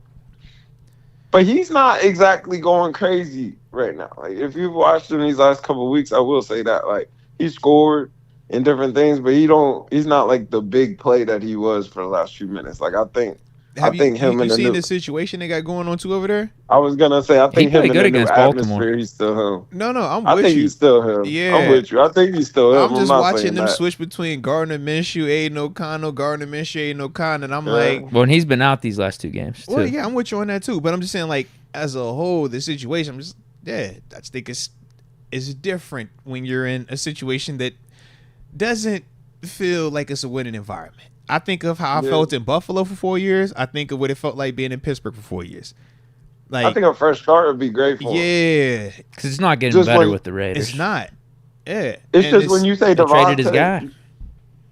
They traded his guy. Well, when you say him, you think about a guy that just moves people. Like, I'm moving people. I'm wide open. Yeah. You know, I don't feel like he's just been moving people the same way. Like, I think it's a little different. Mm-hmm. But I do think in an atmosphere like a Pittsburgh, he would thrive at a high level. Yeah. And his game still would travel in the sense of being able to have combat catching. He's still going to block. He's still going to do the good guy stuff. To me, I like that type of stuff with him. There'd be no snap management for him? I don't think you would have to worry about his snap counts. No. No, have you ever heard of that, TG? No. Have you ever heard of that before? No load management. You never heard it? Come on, bro. Like in year 3? Yeah, no load management. I say, hold on, bro. Like, Coach T, you've said a lot to me before. I've heard a lot of things. I don't think I've ever heard that one, bro. Man, no, don't know. My man say, yeah, we rotate Cam. You look at Cam snap count. Yeah, it's probably a little low. Like, hold on, coach. Hold on now. Did you put up Cam? Oh, no, that ain't the one. That don't help your case. The best comparison would be if we sat Patrick Queen for like 35-40% of the time. Hey, man. That's the best comparison because he tried to use Landon Robertson, Payton Wilson as an example of rotating them. No, like that ain't the same. Or like sitting Minkah for 35% of the time. Sit TJ for 35% of the time. Like, yeah, we try to save TJ. We being more mindful of his snaps. All right, like no, I don't know about that one now. I ain't don't have time for that. No load, man. Hey, coach, bro. Hey, your load management in the offseason, all right? You could load manage all you want once the season is over, all right? But while we playing games, nah, bro, I'm going to need that. Yeah. I'm in the business of winning, man. You know what time it is, man. You already know what time it is. Now, shoot. Also, actually, no, let me ask you about this real quick, man, before we go around the league, all right? But, Raiders matchup, how you feeling about it? Man, we know that they got some guys, but they also got some chaos going on over there as well, man. What's you feeling? I think coming off of a Dallas game, I don't want to call it because the trap game is usually before the big game. Yeah. But I think it's a sure. But I think it's a trap game because you're coming from such an emotional high. Yeah. You know? Coach T's Steelers always kind of play rough against rough teams. Like, you know, weird thing. Are you ready for this, TG? The Raiders are the only franchise that have a winning record against Coach Tomlin right now, too. Yeah, it's not the Patriots either. No, excuse me. Patriots might be in it as well, but the Raiders are one of the is it like one or two? Or is like the only one? Patriots would be one we understand. Yeah, Raiders. But no, it's the Raiders. The Raiders. I think they said he's 4-5 versus them right now, bro. Yeah, and that's after we just got 2 wins. Think about it, man. Yeah, it's craziness, man. But I think he'll have them ready to go. Like, I think they'll come in there locked in. I think this is a game that tells a lot about the program. It's going to be a Steelers home game. Yeah. We at least know we're going to have that. Sure. The difference of being 4-2 and 3-3 is going to be pretty big here. Oh, my God. Oh, my God. 4-2 feels weird. You just saying 3-3. I was like, ew. 3 losses in a row. Yeah, we're going to be feeling stank. We're going to be over here like, yeah, we're making switches somewhere. Somebody's getting switched something. This is going to be a big swing game one way or another. It's a swing game for sure. It's a big moment. Like, this is a who are we as a team type game. Who are you as a program? It's one of those. Because it's like you just come off that super emotional loss. Like that was a war. Mm-hmm. That was a war. That was a war. Down to the final snap. You think about it. Yeah. The boys on 4th and goal. Like, sheesh. I'm sure they sent the bag at them. Like, all types of exotic blitzes came at them.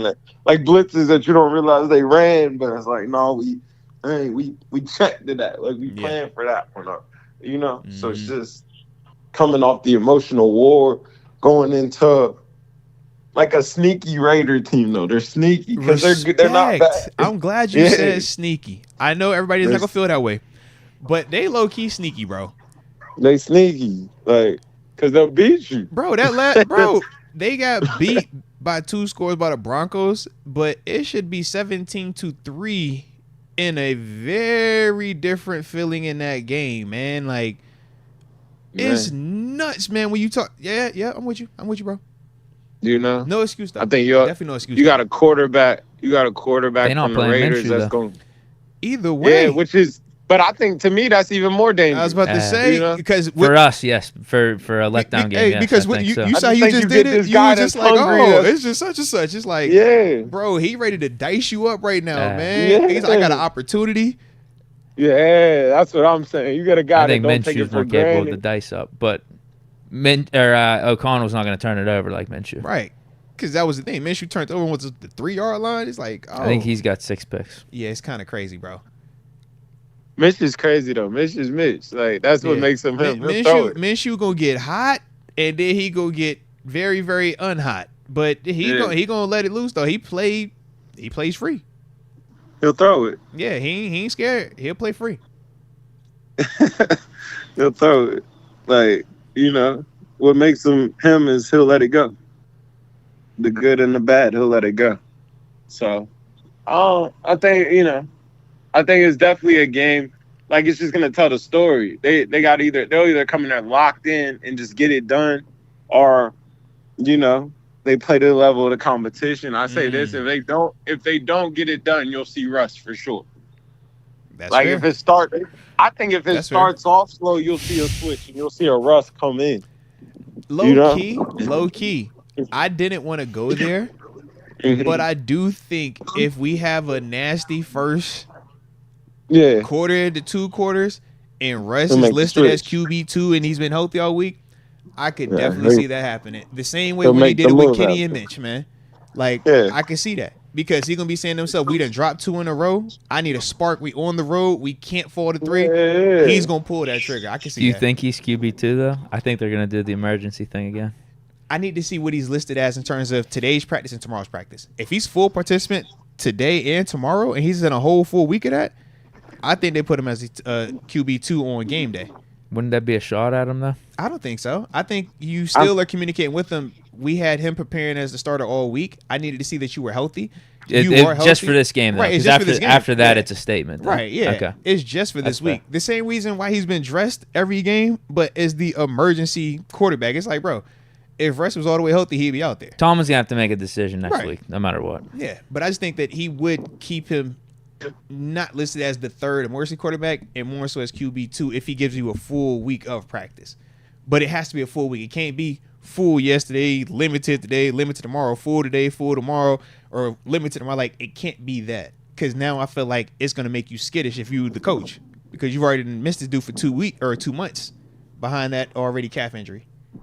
Yeah, he need to stack some days for sure. Yeah. For sure. All right.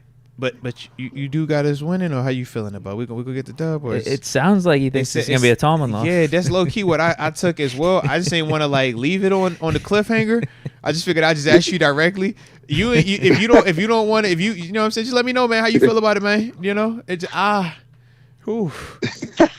We need someone to predict the loss here, though. Speech, man. Yeah, someone needs to predict the loss. Get it off your chest, that's gonna help bro. us. Yeah, somebody got to break up because right now we sitting too similar with our predictions, and that's what I mean. We can't be all just.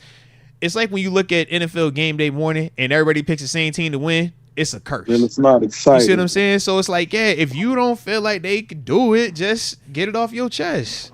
It's a dangerous week. I like how you talking. I like how you talking. It's you gotta go out there. Start fast. You gotta get to it right now. Don't play. Start fast. Yeah, don't play with them. You gotta think. Also, it's little stuff like you gotta account for. Like you gotta travel out there. You know. Yeah.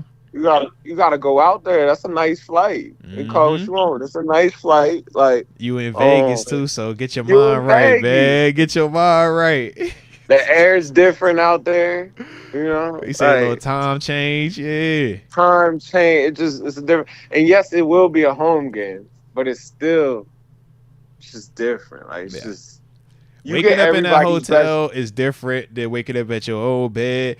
Driving to the facility is different than riding on bus number 2, bus number 3. Like all of that is different on the road versus at the crib, man. Yo, the Steelers get everybody's best punch.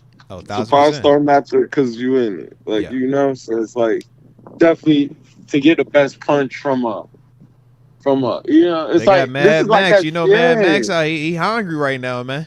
Come on, it's like Texas Tech, you go play them after you just played like LSU. It's like, all right, now I gotta go play Texas Tech. Like they not Texas, but they good though. You still gotta respect. But they'll sneak up on you, they'll sneak up on you. That's what I'm saying. Like if you come out sleeping on you, they'll jump on you. Yeah. All right. Okay. Well, the last thing I had to get with you before I get you up out of here. Bro, what's up with the Robert Saleh situation, man? Your man's getting my man thrown out. Like, bro, why we doing all that? What's up with your man? Aaron Rodgers didn't do that. He said he didn't, but I'm just saying, bro, like, wow, Hackett still got his job. He's just no longer a play caller. But they ain't kick him out and walk him out with security. I'm just trying to figure out how that work, bro. What's up with your man, bro? Defense hasn't been the problem. I did hear that. I ain't know defense was bad. I mean, you a DC, you a former linebacker in the National Football League. Like the Jets is that bad on defense to you? I ain't dog. What's going on, man? What's up with your man's over there? What's up with your squad, man? winning fixes everything, man. They just need to figure. They ain't over. They not over. They won some. I think that was deeper than rap. Like, I think that was heavier than that. Like, I don't think that's total, just football. Like, I think it's way heavier than that. Like, it's something going on in there in the sense of, like, I don't know. Players aren't bought in. They lost a game 10-9. Yeah, just to get fired like that. I'm like, bro, what? Off of the flight back to London, you fire me? Like, come on, bro. You know how long that flight was? Like, that's kind of that's not like he was gonna get fired no matter what. They was gonna get him. They let the man show up to work the next day, bro. How you gonna let the man walk in, dead man walking? They seen it. They buzzed him in at the gate. Oh yeah, let him in. Let him in. Walk him up. Yeah. And then to walk him out with security. Hey, security. When he leaves out the office, you get him. Like, that's crazy, man. That's tough. That's tough. That's tough. That's tough. I heavily admit I didn't think Tyler was gonna be like the most amazing head coach. Like, I think he's a dope head coach. Like, I think people rock with him. I think he's a player's coach. Yeah, for sure. Like, he is that. Like, players rock with him, and I feel like players on New York rock with him. That's like, it seemed like it seemed like a mixed review of, like, I didn't want to see him leave. It's just tough. I don't think he got a shot. Like, not to be like that. 2 Zach Wilsons, 4 plays of Rodgers in 3-4 games. Man, it's crazy to me, man. That's what I'm saying. Like, he didn't super duper get a shot. Like, because he just got hold of this. In reality, bro. Just got the whole Aaron Rodgers is back, and it's still early. It's 5 games in. To fire him like that is tough, man. Yeah, it's tough. Nah, respect, man. Respect.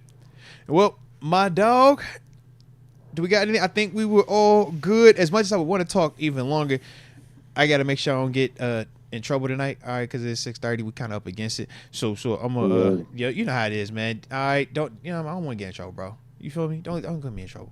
I'm going to blame you anyways, and I'm going to blame Deke, but I don't want to get in trouble. You feel me? So I appreciate you as always, man. We're going to spend about like how we always do now that we got our technology back in working order. So as always, man. Hey, so we appreciate you, man. We'll hit you next time. Peace, bro. My dog, peace. Shout out right there to one and only Terrance Garvin. If y'all was digging the convo, make sure I hit that like button one time for the culture and subscribe. Deke, did we just do that again? I think I just caught what happened, man. I know what we did wrong when JPJ was here, bro. We did 2 guests on the same day, bro. Remember we said, we've never had 2 guests come on on the same day. And yeah. What time you got to roll? All right, what we got left? Picks. We got about 10 supers here. And 10 supers. What time you got to roll? 'Cause I need to know. I need to know that before I offer up a solution. Is it realistic to be done by 7? Just from your perspective, just tell me on the front end, Deke. Do you think it would be realistic? I think we got to cut some off. All right. I would agree. Okay. So, order of operations then. Since people have paid for comments, knock that out. And then I guess we'll just do our picks. We kind of previewed the game with TG, what I'm saying. We could just go do our picks, yeah. Because, I mean, unless you want to talk about it in 5 minutes, we could do 5 minutes worth of that right now. Which I'm available to do. I can give you the super condensed of what I see. Listen, I think we should smoke them. Talk your talk. Talk your talk, Deke. They don't have much good going for them. You better talk Obviously, your talk. They have the awkward situation of no Devontae Adams. That's they a made fact, the quarterback change from Minshew to Aiden O'Connell. I think that's a downgrade. Fair. But if you just look across the board, they're not good at passing the ball. Mm-hmm. Minshew has all those turnovers. Mm-hmm. But now Minshew's not even going to be there. And I think O'Connell's a downgrade. Yeah. Can't run the ball. No more Josh Jacobs. Mm-hmm. Zamir White is their main running back. I think they're 30th in the league in rushing yards. Yeah. It's not good. I don't even know if Zamir White's going to play. I think he was out last week. Right, wasn't they was using Amir Abdullah. Yeah, that's not good. Yeah. That's not good at all. This isn't Nebraska anymore for him. He's been terrible in the league. Shout out to Deke. Talk. They can't stop the pass or the run on defense, and they have no playmakers. I think they only have 2 turnovers for the whole season, and that's 5 games in. So that's not good either. That's like almost last in the league as well. That's a fact. They got players. Let's give our respect to Max Crosby. Mm-hmm. Outside of him, though. Because Christian Wilkins is on IR now. Yeah, exactly. Yeah. He's not even going to be out there. Outside of Max Crosby and, I guess, Spillane, we know he's going to do his job. We know he's a quality player. Mm-hmm. Who am I missing? I think there's someone I'm missing. Jacoby Myers is good, but now he's their number 1. Yeah, Trevor you don't want him being your number 1. Morrig, the safety out of TCU. This was his 3rd year there, I think it is now. 2nd and 3rd year. I mean, he's all right. Right, he's like a Edmonds version. Like Brock Bowers. There you go. Yeah. Brock Bowers. Already probably one of the best tight ends. No, I'm just talking good players. Well, Jacoby Myers, I'd say, is good, but I don't want him as your number 1. They don't have Devontae Adams, so he has to be. Yeah.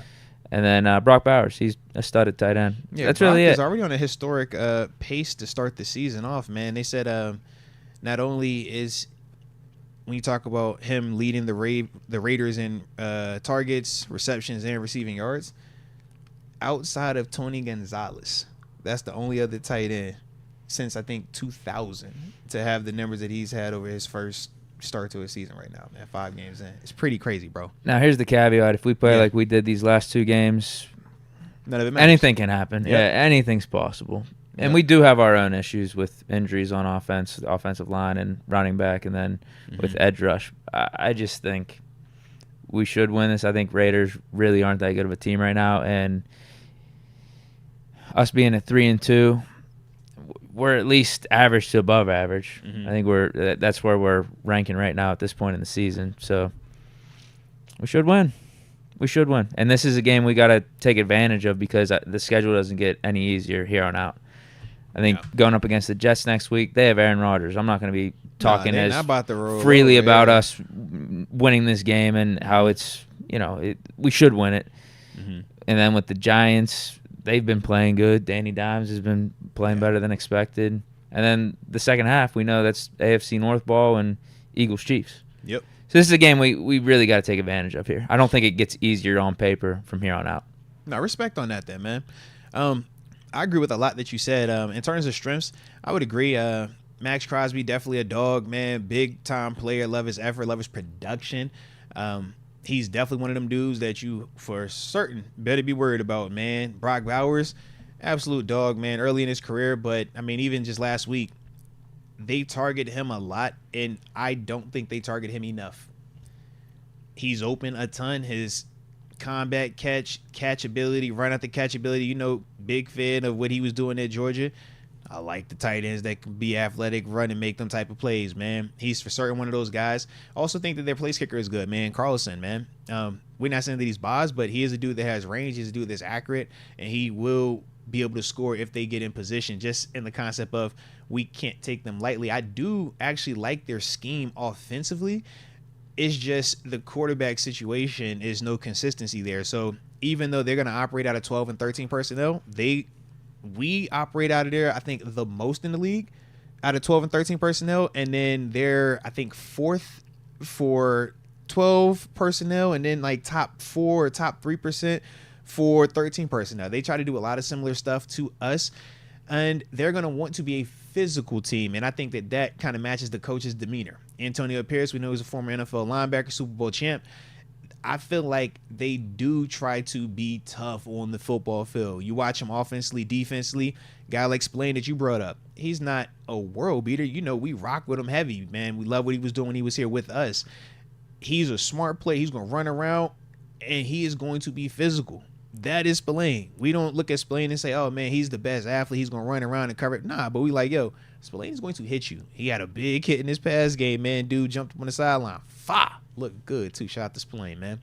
But that's going to be how they want to attack, man. But weaknesses are big time, man. QB play is the most glaring one. Obviously, whenever you're making switches or going back and forth with quarterbacks and then switching quarterbacks mid-game, yeah, you got a quarterback issue, man.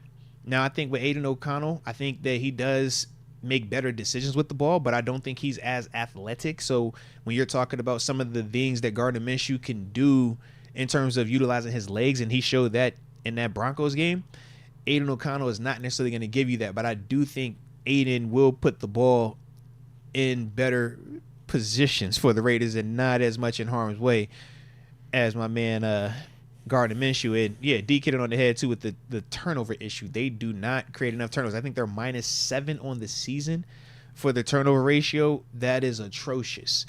When you don't create enough turnovers and you're on the flip side turning it over, it's a recipe to get beat and get beat a lot and have some of these 30-plus scores showing up on your stat sheet. That's what's going on with them. And then last but certainly not least, you brought up the running game, and I do agree. The running game is weak. I think they have nice intent behind it, but the backs are not Josh Jacobs. So they are good backs. You got to respect them, but they're not the guys that could just take over a game. But I will say that they are good enough that you think about what happened last week with Rico Dowdle.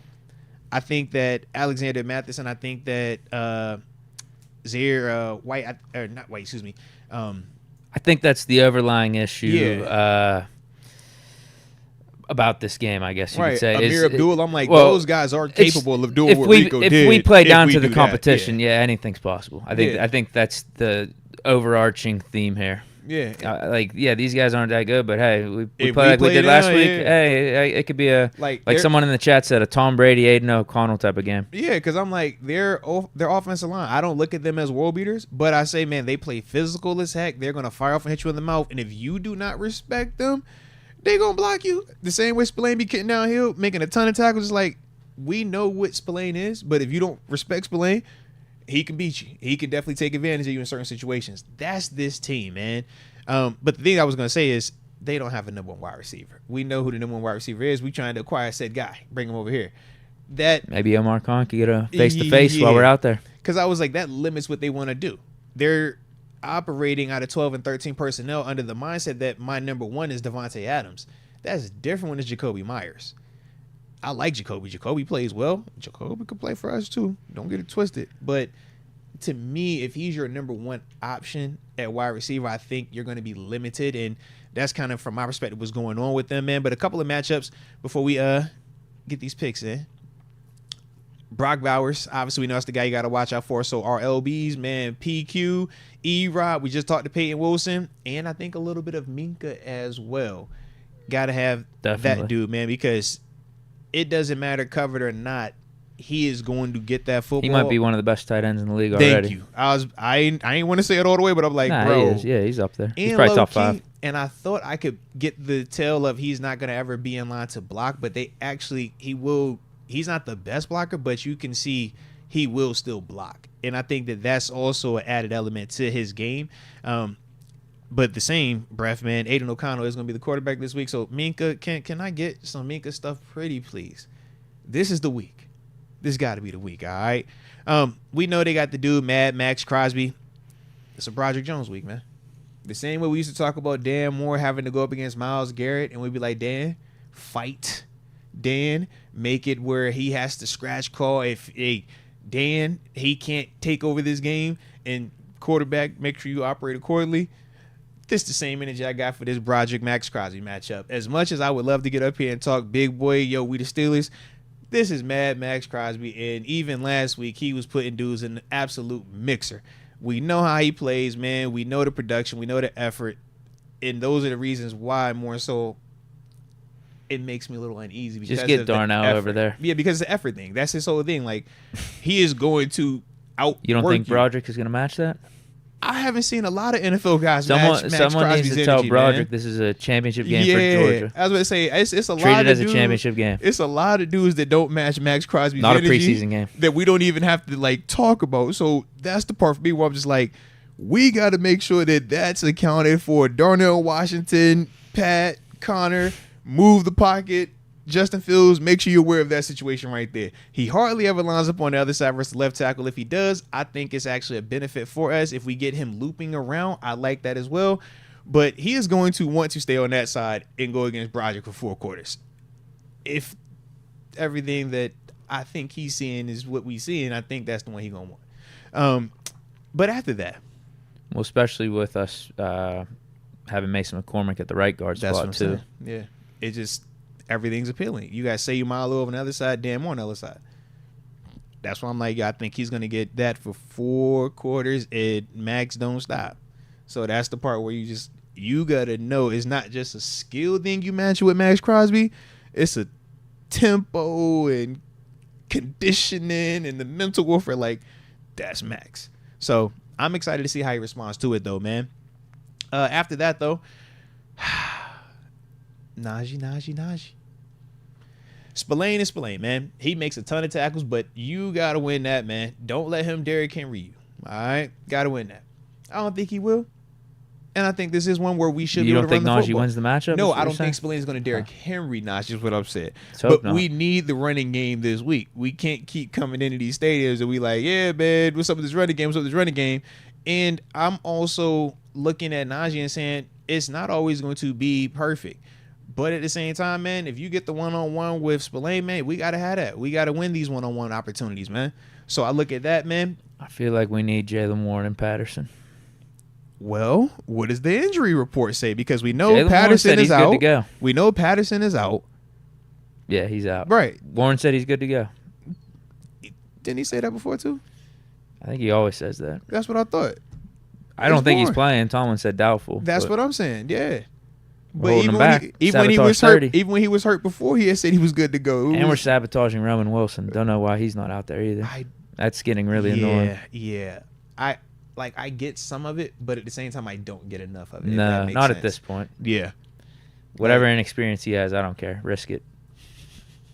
I don't think the inexperience is the risk on him. I think it's more so the risk on the quarterback. You say you mess up on a hot, bro. That's a free rusher about to hit your quarterback in the face, and you can't miss. Like, that's, I think, what they're more so. I'm not saying that I know it 100%, but typically with receivers, when they're not able to get out there, it's usually that type of stuff, man. If you don't know every check we going to, yeah, we could be in a bad situation in a hurry. And it's different because in training camp, you're not evolving it. It's more so this is the install. These are what we're at. This is what we do. In the season, 5 weeks in, man, we didn't grown so much since week 1. The different checks, the different things that we're processing and seeing. So that's the part where for younger players, it is a little bit more of a challenge. But like I said, the longer this thing goes, like, hey, man, I don't care about that, bro. Get him out there, man, because we need a guy. Get him out there. But like I said, man, those are the main matchups, man, that are kind of like standing out to me, man. 2 little bonus ones, though. TJ Watt gets the rookie DJ Glaze. I need this one. DJ Glaze gave it up a little bit last week. I know they're going to try to help DJ out, and especially knowing that we don't have a high-end outside linebacker opposite him. We know, like I said, no Herbig, no Highsmith, even no Leal. Highsmith practiced today. That's fine that he was practicing. I don't think he's playing, but he's not playing. I'm just trying to give some positive news. Yeah, I like that, but I'm just saying, like, they're going to send a lot more attention to TJ Watt's way to protect DJ Glaze. But when TJ gets that one-on-one, this the matchup we got to book. We got to make sure that we dominate this every one-on-one that we get. And then for our inside linebackers, I know we've already talked about them versus Brock Bowers, but do not let one of these running backs become the new Rico Dow, the new whoever we going to make look like an all-world running back. Barry Sanders. Come on, bro. We do this. It's always the Bo most Jackson. Regular. We'll stick with the Raiders. Bo Jackson. Yeah, bro. It'd be the most regular running backs. And then somehow, some way, we're like, yo, why is this dude killing us like this, man? So hopefully we'll avoid that. What's your score? Listen, Fields goes for the 300. Okay. All-purpose yards. That's respect. Yeah, 240 and 60 on the ground, something like that. He gets the 3 touchdowns. He also keeps it clean. Okay. And we put up 27. Ooh. They get 13. Yo, it's funny that you said that too, bro. And I like your energy. And if I was the coach, Fields is going up against Rodgers on Sunday Night Football in Week 7. Okay. After this type of performance that I'm calling. All right. Hey, if it's that, I think TG's right. Tomlin is set on Russ whenever he feels like Russ is fully healthy. Yeah. And I don't know if there's going to be anything that Fields can do in this game. But if it's me and Fields has that type of game, we're rolling with Fields. Right. We keep it rolling. There you go then. Ain't nothing wrong with that, man. 4-2. Yeah, we're sticking with Fields, and he's played good. Like, obviously, if he does what I say, that's a good game. You predicted him balling, not having a good. You predicted him balling out. Ball out. However you want to take it. I mean, that's in addition to what he's already done, and we're sitting at 4-2. I think that's enough to keep rolling with him. All right then.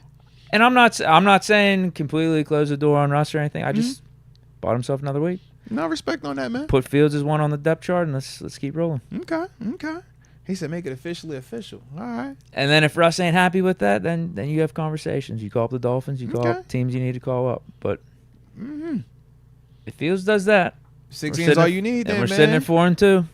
Okay. He's earned himself another week. But you ain't just said another week. You said we was going to ship Russ up out of there if he felt some type of way. You was like ready to marry. That's on him. Yeah. That's on Russ. How does Russ handle it? If Russ is like, you know what? All right, my time will come. Or I don't know. I don't know how he handles it. Yeah. I like it, But you man. got to do what's best for your team. And I think coming off a game like that for Fields, that's best for your team. Give him another week. 4-2. All right. I think we take care of business, man, but I do think it's a little bit closer. I had the 13 points for them being scored as well, but I got it 20-13. Like you said, man, road games can get weird. Vegas is weird. And I just don't know which version shows up right now, man, because not in the sense of being flat, but more so in the sense of are they going to warm up to it again? I felt like the first 3 games, I don't know, I just felt like we were starting faster and not playing on our heels and having to play like this comeback or always trying to match what they have already done type of vibe. So that's the only concern that I have, but I do feel like over the course of 4 quarters, man, we have the better players.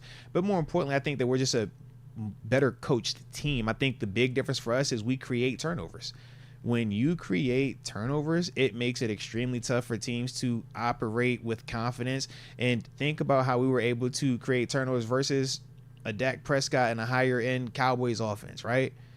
To me, I don't look at the Raiders and say, man, I think that they have better decision makers, or I think they have better players, and we're going to have issues trying to replicate said pressure or replicate catching interceptions. I don't think that that's necessarily the case here. So with that, man, I do feel, like I said, we'll take care of business, man, with it. So 20-13, baby. 6:52. All right. I see you got the picks up, right? Let's rapid fire, bro. Let's do it. I should pull it up so I can look so I don't do what I did last week. Let me actually. And then what are we doing with the supers? All right, so this is what I will do with the supers. I mean, should we just get the picks and then see how much time's left? Let's do it. Come on, man. All right. I'm pulling it up right now so I can see the spreads, and then I will make sure that I give you the recap of last week's monstrosity. It's a good one. Tonight, the Seahawks at home plus 3.5 against the Niners. Seahawks are the dogs and at home. And Niners haven't been playing that good. All right, so quick recap. Last week, okay, you went 5-4. I went 4-5. First time you've actually beat me, bro. You made it sound so much better. No, because now you've officially taken on the season winning record, though. You're 20-19-2. Yeah. You've come back over the past 2 weeks, bro. Yeah, I thought it was going to be like I won 5-2 or something. This is terrible. You cooked me 4-1 last week and then came right back and beat me 5-4, bro. This is back-to-back weeks, bro. You're cooking me right now, I'm on a roll. You're cooking me right now. I don't like that. I'm staying humble with it, though. I don't like that because you had Bucks at 2.5. I had Falcons minus 2.5. I won that. You had Bears at minus 3.5. Chill out. You had Bears minus 3.5. You took care of business. I had Ravens minus 2.5 over the Bengals. Got that. You had Jags minus 2.5. Yeah. Jags minus 2.5 took care of business. Texans plus 1. We're not even going to worry about that one. We know how that took or how that went. Cardinals plus 7. Your boy was able to, believe in the Kyler Murray train. And then after that, you had Packers minus 3. Leave me alone. I had Giants plus 6.5. Somehow, some way. And then, wait, what? What was that game? You had Seahawks. Seahawks, Giants. Yeah. Okay. Yep. I don't remember picking that one. Yeah. Damn. And then lastly, you had Chiefs minus 5.5. That was at Seattle too, right? Yeah, that's why I picked it. It was at Seattle. Yep. Yeah, Danny Dimes is playing good. Yeah. All right, so like you say, you officially have the season lead for now. But yes, now we are back. All right, let me tonight again. Seahawks plus 3.5 at home against the Niners. Ooh. I get 3.5. I go with Seattle, and it's in Seattle. I like Seattle. I kind of do too. Ooh, I definitely like Seattle in that one. But since I do like Seattle, I'm going to go against my better judgment and pick the Niners minus 3.5. Okay. So let me document you. Yeah. So you I think this is one of those that I feel like the Seahawks should win this outright, that I'm overlooking the Niners a little bit right now. Mm-hmm. And this is the one where Niners end up winning by like 10. All right, who you get? Ooh. So sometimes you got to pick against your own pick. I like how you overthinking it, man. It's all right. I'm gonna win regardless. I'm gonna get back this week. Yeah, I'm focused today. I didn't set up in the chair for my picks. That could be the one that gets you to 500 there. You see, I just set up in the chair for my picks. I ain't going out like this no more, man. Bears at home minus 1.5 against the Jaguars. Or no, not at home. That's at London. Oh, give me Jacksonville. I love Jacksonville in this one. Plus 1.5. Yeah, give me Jacksonville. I do too. I think they got a little thing going right now after that win to get off the snide. Lawrence looked good. I'm with you. Yeah, London, like their second home. That's a home game for them. Bears are playing good though right now. You saw what Caleb just did last week, man. I know he's Caleb playing good. Looked good last week, man. He said, "I'm tired of y'all talking about me, man." You know you want to. I think that's Caleb, just too bro. much action for him, and the Bears are an up and coming team still. I don't think they're ready for the London. Why not? Travel. It's Caleb Williams we're talking about. Whereas Jaguars, this is just their thing. They do this every year. A couple games over in London. Bump that. Old hat. You know what? I might have just talked myself into Caleb. How about that? All right. I might just talk myself into Caleb. They're playing good. You know what? Give me Caleb I just think the London trip and all that might be a little too much for him. Against my better judgment, I'm gonna do what you just did. You said, you know what? It makes sense to pick the Seahawks. So you went with the Niners. It makes perfect sense for me to pick the Jaguars. So I'm going with the Bears. Let's do it. Eagles at home minus 9.5 against the Browns. 1:00. I'll take the 9.5.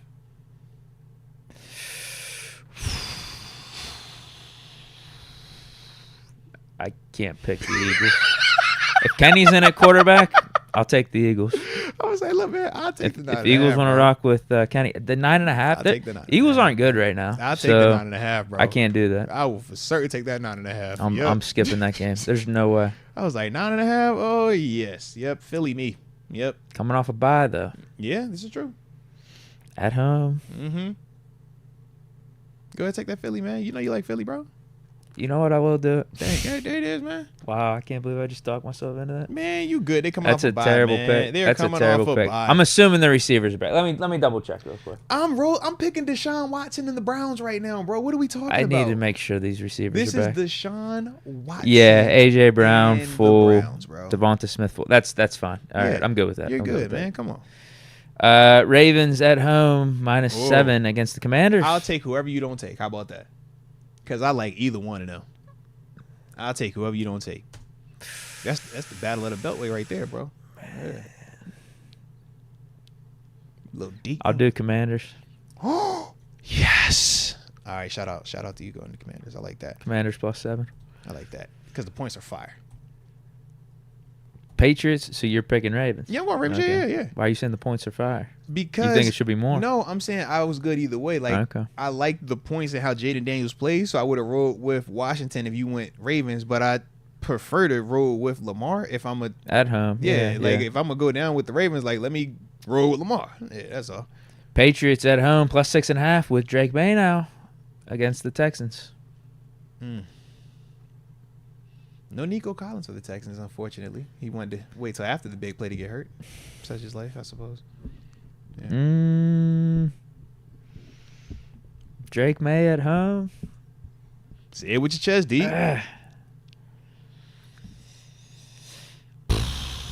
Jalen Polk hasn't been bad for the Patriots. It could be a good target for May. You're right about Nico Collins. Could Patriots defense step up? Could they ride the wave of starting with their new quarterback here? You know what I mean? Hey, man. That fresh start. Who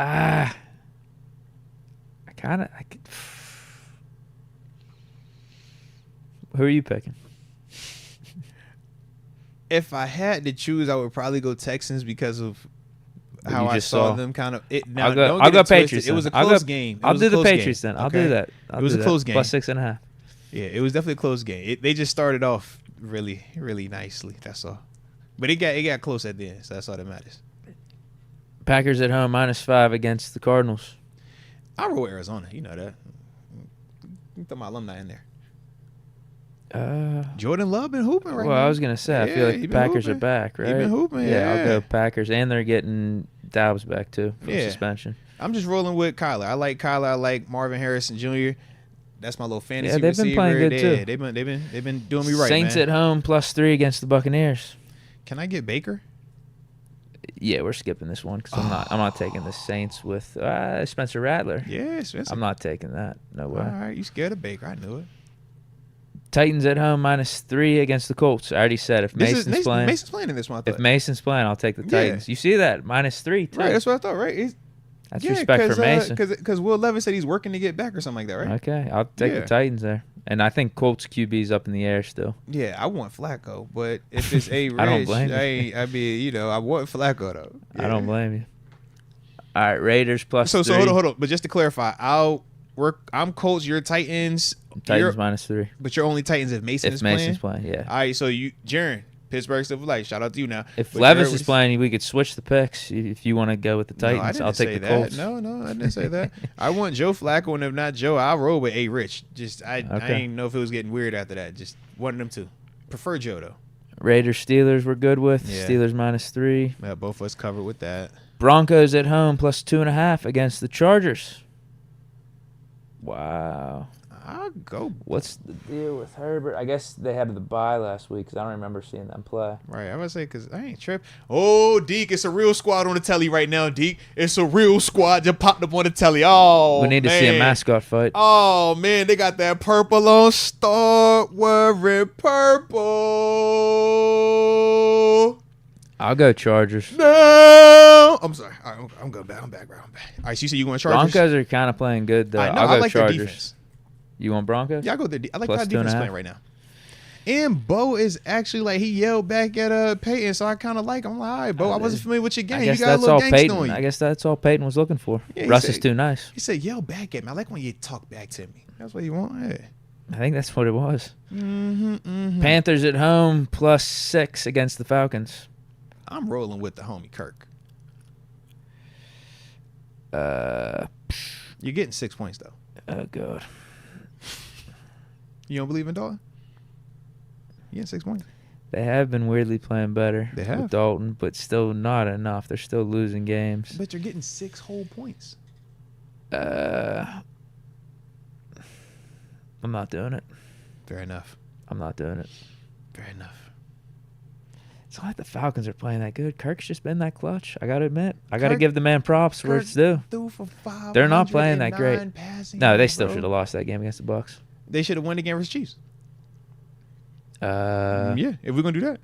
Eagles game, though, they should have lost. No, that's crazy. I'm just saying, they're not playing like that. They're not playing like that amazing, where they're blowing teams out. They're executing and winning tight games. That's what we do. We applaud ourselves for that. Well, that's what I'm giving Kirk credit. He's been clutch. I got to give him credit. So you should take the Panthers in them 6 points, man. I'm not doing that. That's crazy. Cowboys at home +3 against the Lions. I can get back. I can feel good now. I ain't tripping no more. I'll do Lions. Yeah, I was saying I ain't really like how that felt last week, man. This is a nice Cowboys loss type of game. That's crazy. Though, why you want to wish that evil, man? Just let them live, man. Tell your family members. Just let them live, man. All right. Hey, look, it was a weird weekend between Steelers, Cowboys, Bills, Texans. I haven't talked to a lot of my family. Obviously, it wasn't the best weekend for me. Okay? Tell them it was just the Tomlin loss. That's the only reason we lost. I'm like, I can't. That was on us, not on them. I'm like, yeah, doing good. between my family and my brother, like it was bad all the weekend, bro. All right, it was a bad weekend for me. Giants at home +3.5 against the Bengals. I'm Jamar Chase, you know that. I always rock with the boys. I ain't never picked against, but I'm rocking with Jamar Chase. I think you did last week. Versus who? Unfortunately, I wasn't paying attention. Do you know I wasn't paying attention? Was I? Well, against the Ravens, and you benefited from it. That's different, different, though. Benefited from it. That's the outlier. That's the exception to the rule. Lamar, Josh, that's the exception. What about us?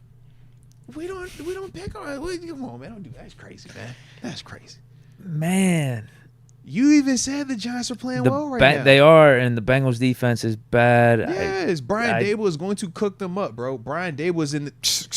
I don't like this for Danny Dimes and the Giants though being Sunday Night Football. Although he played good Thursday Night Football against the Cowboys. They still ultimately lost though. So the Bengals have lost more.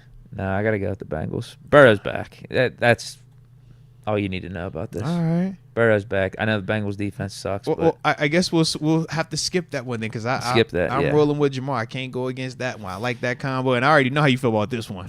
So yeah, go ahead, get it off your chest. I already know how you feel about this one. I don't like these points though. I need more points. No, baby. Can you give me 6 points? No, you don't. No, you got the better quarterback, the Super Bowl champ. Remember that, man. All right, quarterback has a Super Bowl. And you already know I'm going Bills. You know what time I'm on, man. All right. So shout out to those picks, man. All right, Jared, Pittsburgh Steelers for life. Just to rehash, man. Deke has the Niners. I got the Seahawks. He has the Jags. I have the Bears. He has the Eagles. I have the Browns. He has the Commanders. I have the Ravens. He has the Patriots. I have the Texans. He has the Packers. I have the Cardinals. He has the Titans. I have the Colts. He has the Chargers. I have the Broncos. He has the Lions. I have the Cowboys. And he has the Jets. And, of course, I got the Bills. Spreads included. Shout out to you, Jaron, for rocking with us. Dude, it's 7:05. All right. This is your call. I mean, we got like 10 supers, I guess. Get them. Go. Just shoot. Start shooting. Skirt asks, what's your guys' favorite prop bet for tonight? I have not. The Niners winning. How about that? Yeah. The Niners covering that 3.5. I think it was 2.5, 3.5. Whatever the over-under is for rushing yards by quarterback for Geno, I'm taking the over. Okay. I'll take the over. Whatever his rushing yards are for the night, the over-under, I'll take the over. Let me see. Do we got that as a prop? No. Yes, actually. All right. I just need to read the internet better. Yeah. 13.5. Yeah, take the over. I'll take the over. That's not a bad one. Except for prop bets, yeah. AJ Martinez says no Tay. KC Chiefs. Yuck, KC. So yeah, I was right. He doesn't like Taylor Swift. Swiftie. Maybe he doesn't like her because she's a Chiefs fan now because of Kelsey though. Maybe he likes her music. That could be definitely the case. AJ Martinez says cut him loose too. That is if he's gonna cook now. Well, we're gonna find out. Yeah. If he's gonna cook, let him. I thought Mason for a second when he said 2. I mean, he gonna get a chance to cook too. He'll get a chance this weekend. He's 11 now. Oh, you're right. Good call. AJ Martinez says Kenny beats us in a Tomlin game this year. I hope not. That will be irony of all irony, though, if that's the case. Oh man! And especially if Russ is at QB or Fields is at QB, boy, it'll be poetic justice for him though. He would love that. I'm gonna be sick. That'll be terrible. Yeah, I'd be sick, bro. I will definitely be ranting on Monday about something. That would make I'll definitely have a big time take. Yep, that makes sense. AJ Martinez says we need 10. The slasher Cordell. Well, Fields is gonna give us some of that. He's been giving us some slash. We don't want too much slash with it. Yeah, not much running though from him. King Whooper says if Kenny's gonna have the same. Is Kenny gonna have the Sam Darnold experience? Backup QB until they find a place where they're the starter. I mean, it could work out. The benefit of that is this. We look at Sam Darnold's situation and we kind of like chuckle at him now, but it's worked out perfectly because he's had a chance to kind of develop. We've seen him fail in New York. We've seen him fail in Carolina. Geno Smith. Then he got a chance. Yeah, Geno's another guy. We saw him fail multiple times, and then he got a chance to kind of sit and get that second opportunity, and now you see a more mature version of him. We tell you all the time, it is extremely hard to play quarterback in the National Football League, let alone doing it as a rookie, second-year player, third-year player. So for some of those dudes, it kind of gives them that reset, and now when you're seeing them the second go-around or the third go-around for some of these dudes, it's like, yo, this is a more polished, a more mature guy that understands where to go with the football, understands how to lead, and they're just older at that time too, man. So there is a possibility, man. There definitely is a possibility. You know, I wouldn't be surprised. I still think he could be good. AJ Martinez says TG needs a phone. Just shout out to TG. TG be all over, man. He was surviving the hurricane, though, man. Shout out to my dog, man. AJ Martinez says TG, all heaven, University of Pitt. I like that right there. Respect. Yeah, same. Eddie T. Weight Loss Journey says, Dungy said Russell Wilson was carving up the Steelers' first team defense with the scout team. Let that sink in. Russ has seen it all and can kill it. No, facts. Yeah, we talked about that in the sense of when Ben Roethlisberger had to do that as well, man. And we was like, ooh, man, why you got to be over here doing us this bad today, baby? Like, yeah, but this is what you want, though, because it's going to give you a true feel for what Russ is capable of and how his health and body is going to respond to these type of practices versus what we feel is one of the top defenses in the NFL right now. I think I'm going to skip some of these AJ Martinez chats here. But he asks, who should be the QB on Sunday? This Sunday, I'm going with Phil's. And they say we kind of talked about just the practice situation, man, and who's been available. That's like the big thing for me. Skirt says, I heard that Salah wore the Lebanon flag on his arm unannounced, and that didn't sit well with New York ownership for certain reasons. I mean, I don't really get into all of that just because it's more hearsay. I mean, I get what people are trying to allude to, and I understand the timing of it all and the climate and stuff like that, but I don't know, man. I think it could definitely have been way more than, or not as much as that. It could just simply have been like performance-based, man. We're not winning enough. We have expectations, and that's that, without it having to take that type of turn per se. Your boy AJ wild. Ethan Leach says Myers and Crosby wild, DNP the past 2 days. Yeah, so with Crosby, he's going to be DNP, man. He's been operating with a high ankle sprain. I was surprised that he even was playing last week, man. But he still swinging around, look good. So, yeah, take that for what it's worth. AJ Martinez says he needs alcohol but hates drinking. So banana split ain't no shit. They're super tasty. Thank you, X. Just keep pushing till the wheels fall off. Let's get it. No, I get Last that, man. Last one is AC. Says, hope all is well, fellas. Much love from the 254. Nah, man, shout out to you and shout out to the 254 as well, man. You know we appreciate you from the heart. And I think we got everything in there. So with that being the case, shout out to you guys. Hopefully y'all enjoyed today's show, man. Hopefully y'all enjoyed the interview with Payton Wilson. Hopefully you enjoyed the call that we had with TG. Obviously, I know that's the homie of the show. And hopefully y'all enjoyed the way that me and Deke was rocking out today. If y'all did, hit that like button one final time. And don't forget to subscribe if you are new to the channel. But either way, you know we appreciate you for tuning in. And until next time, baby. Peace.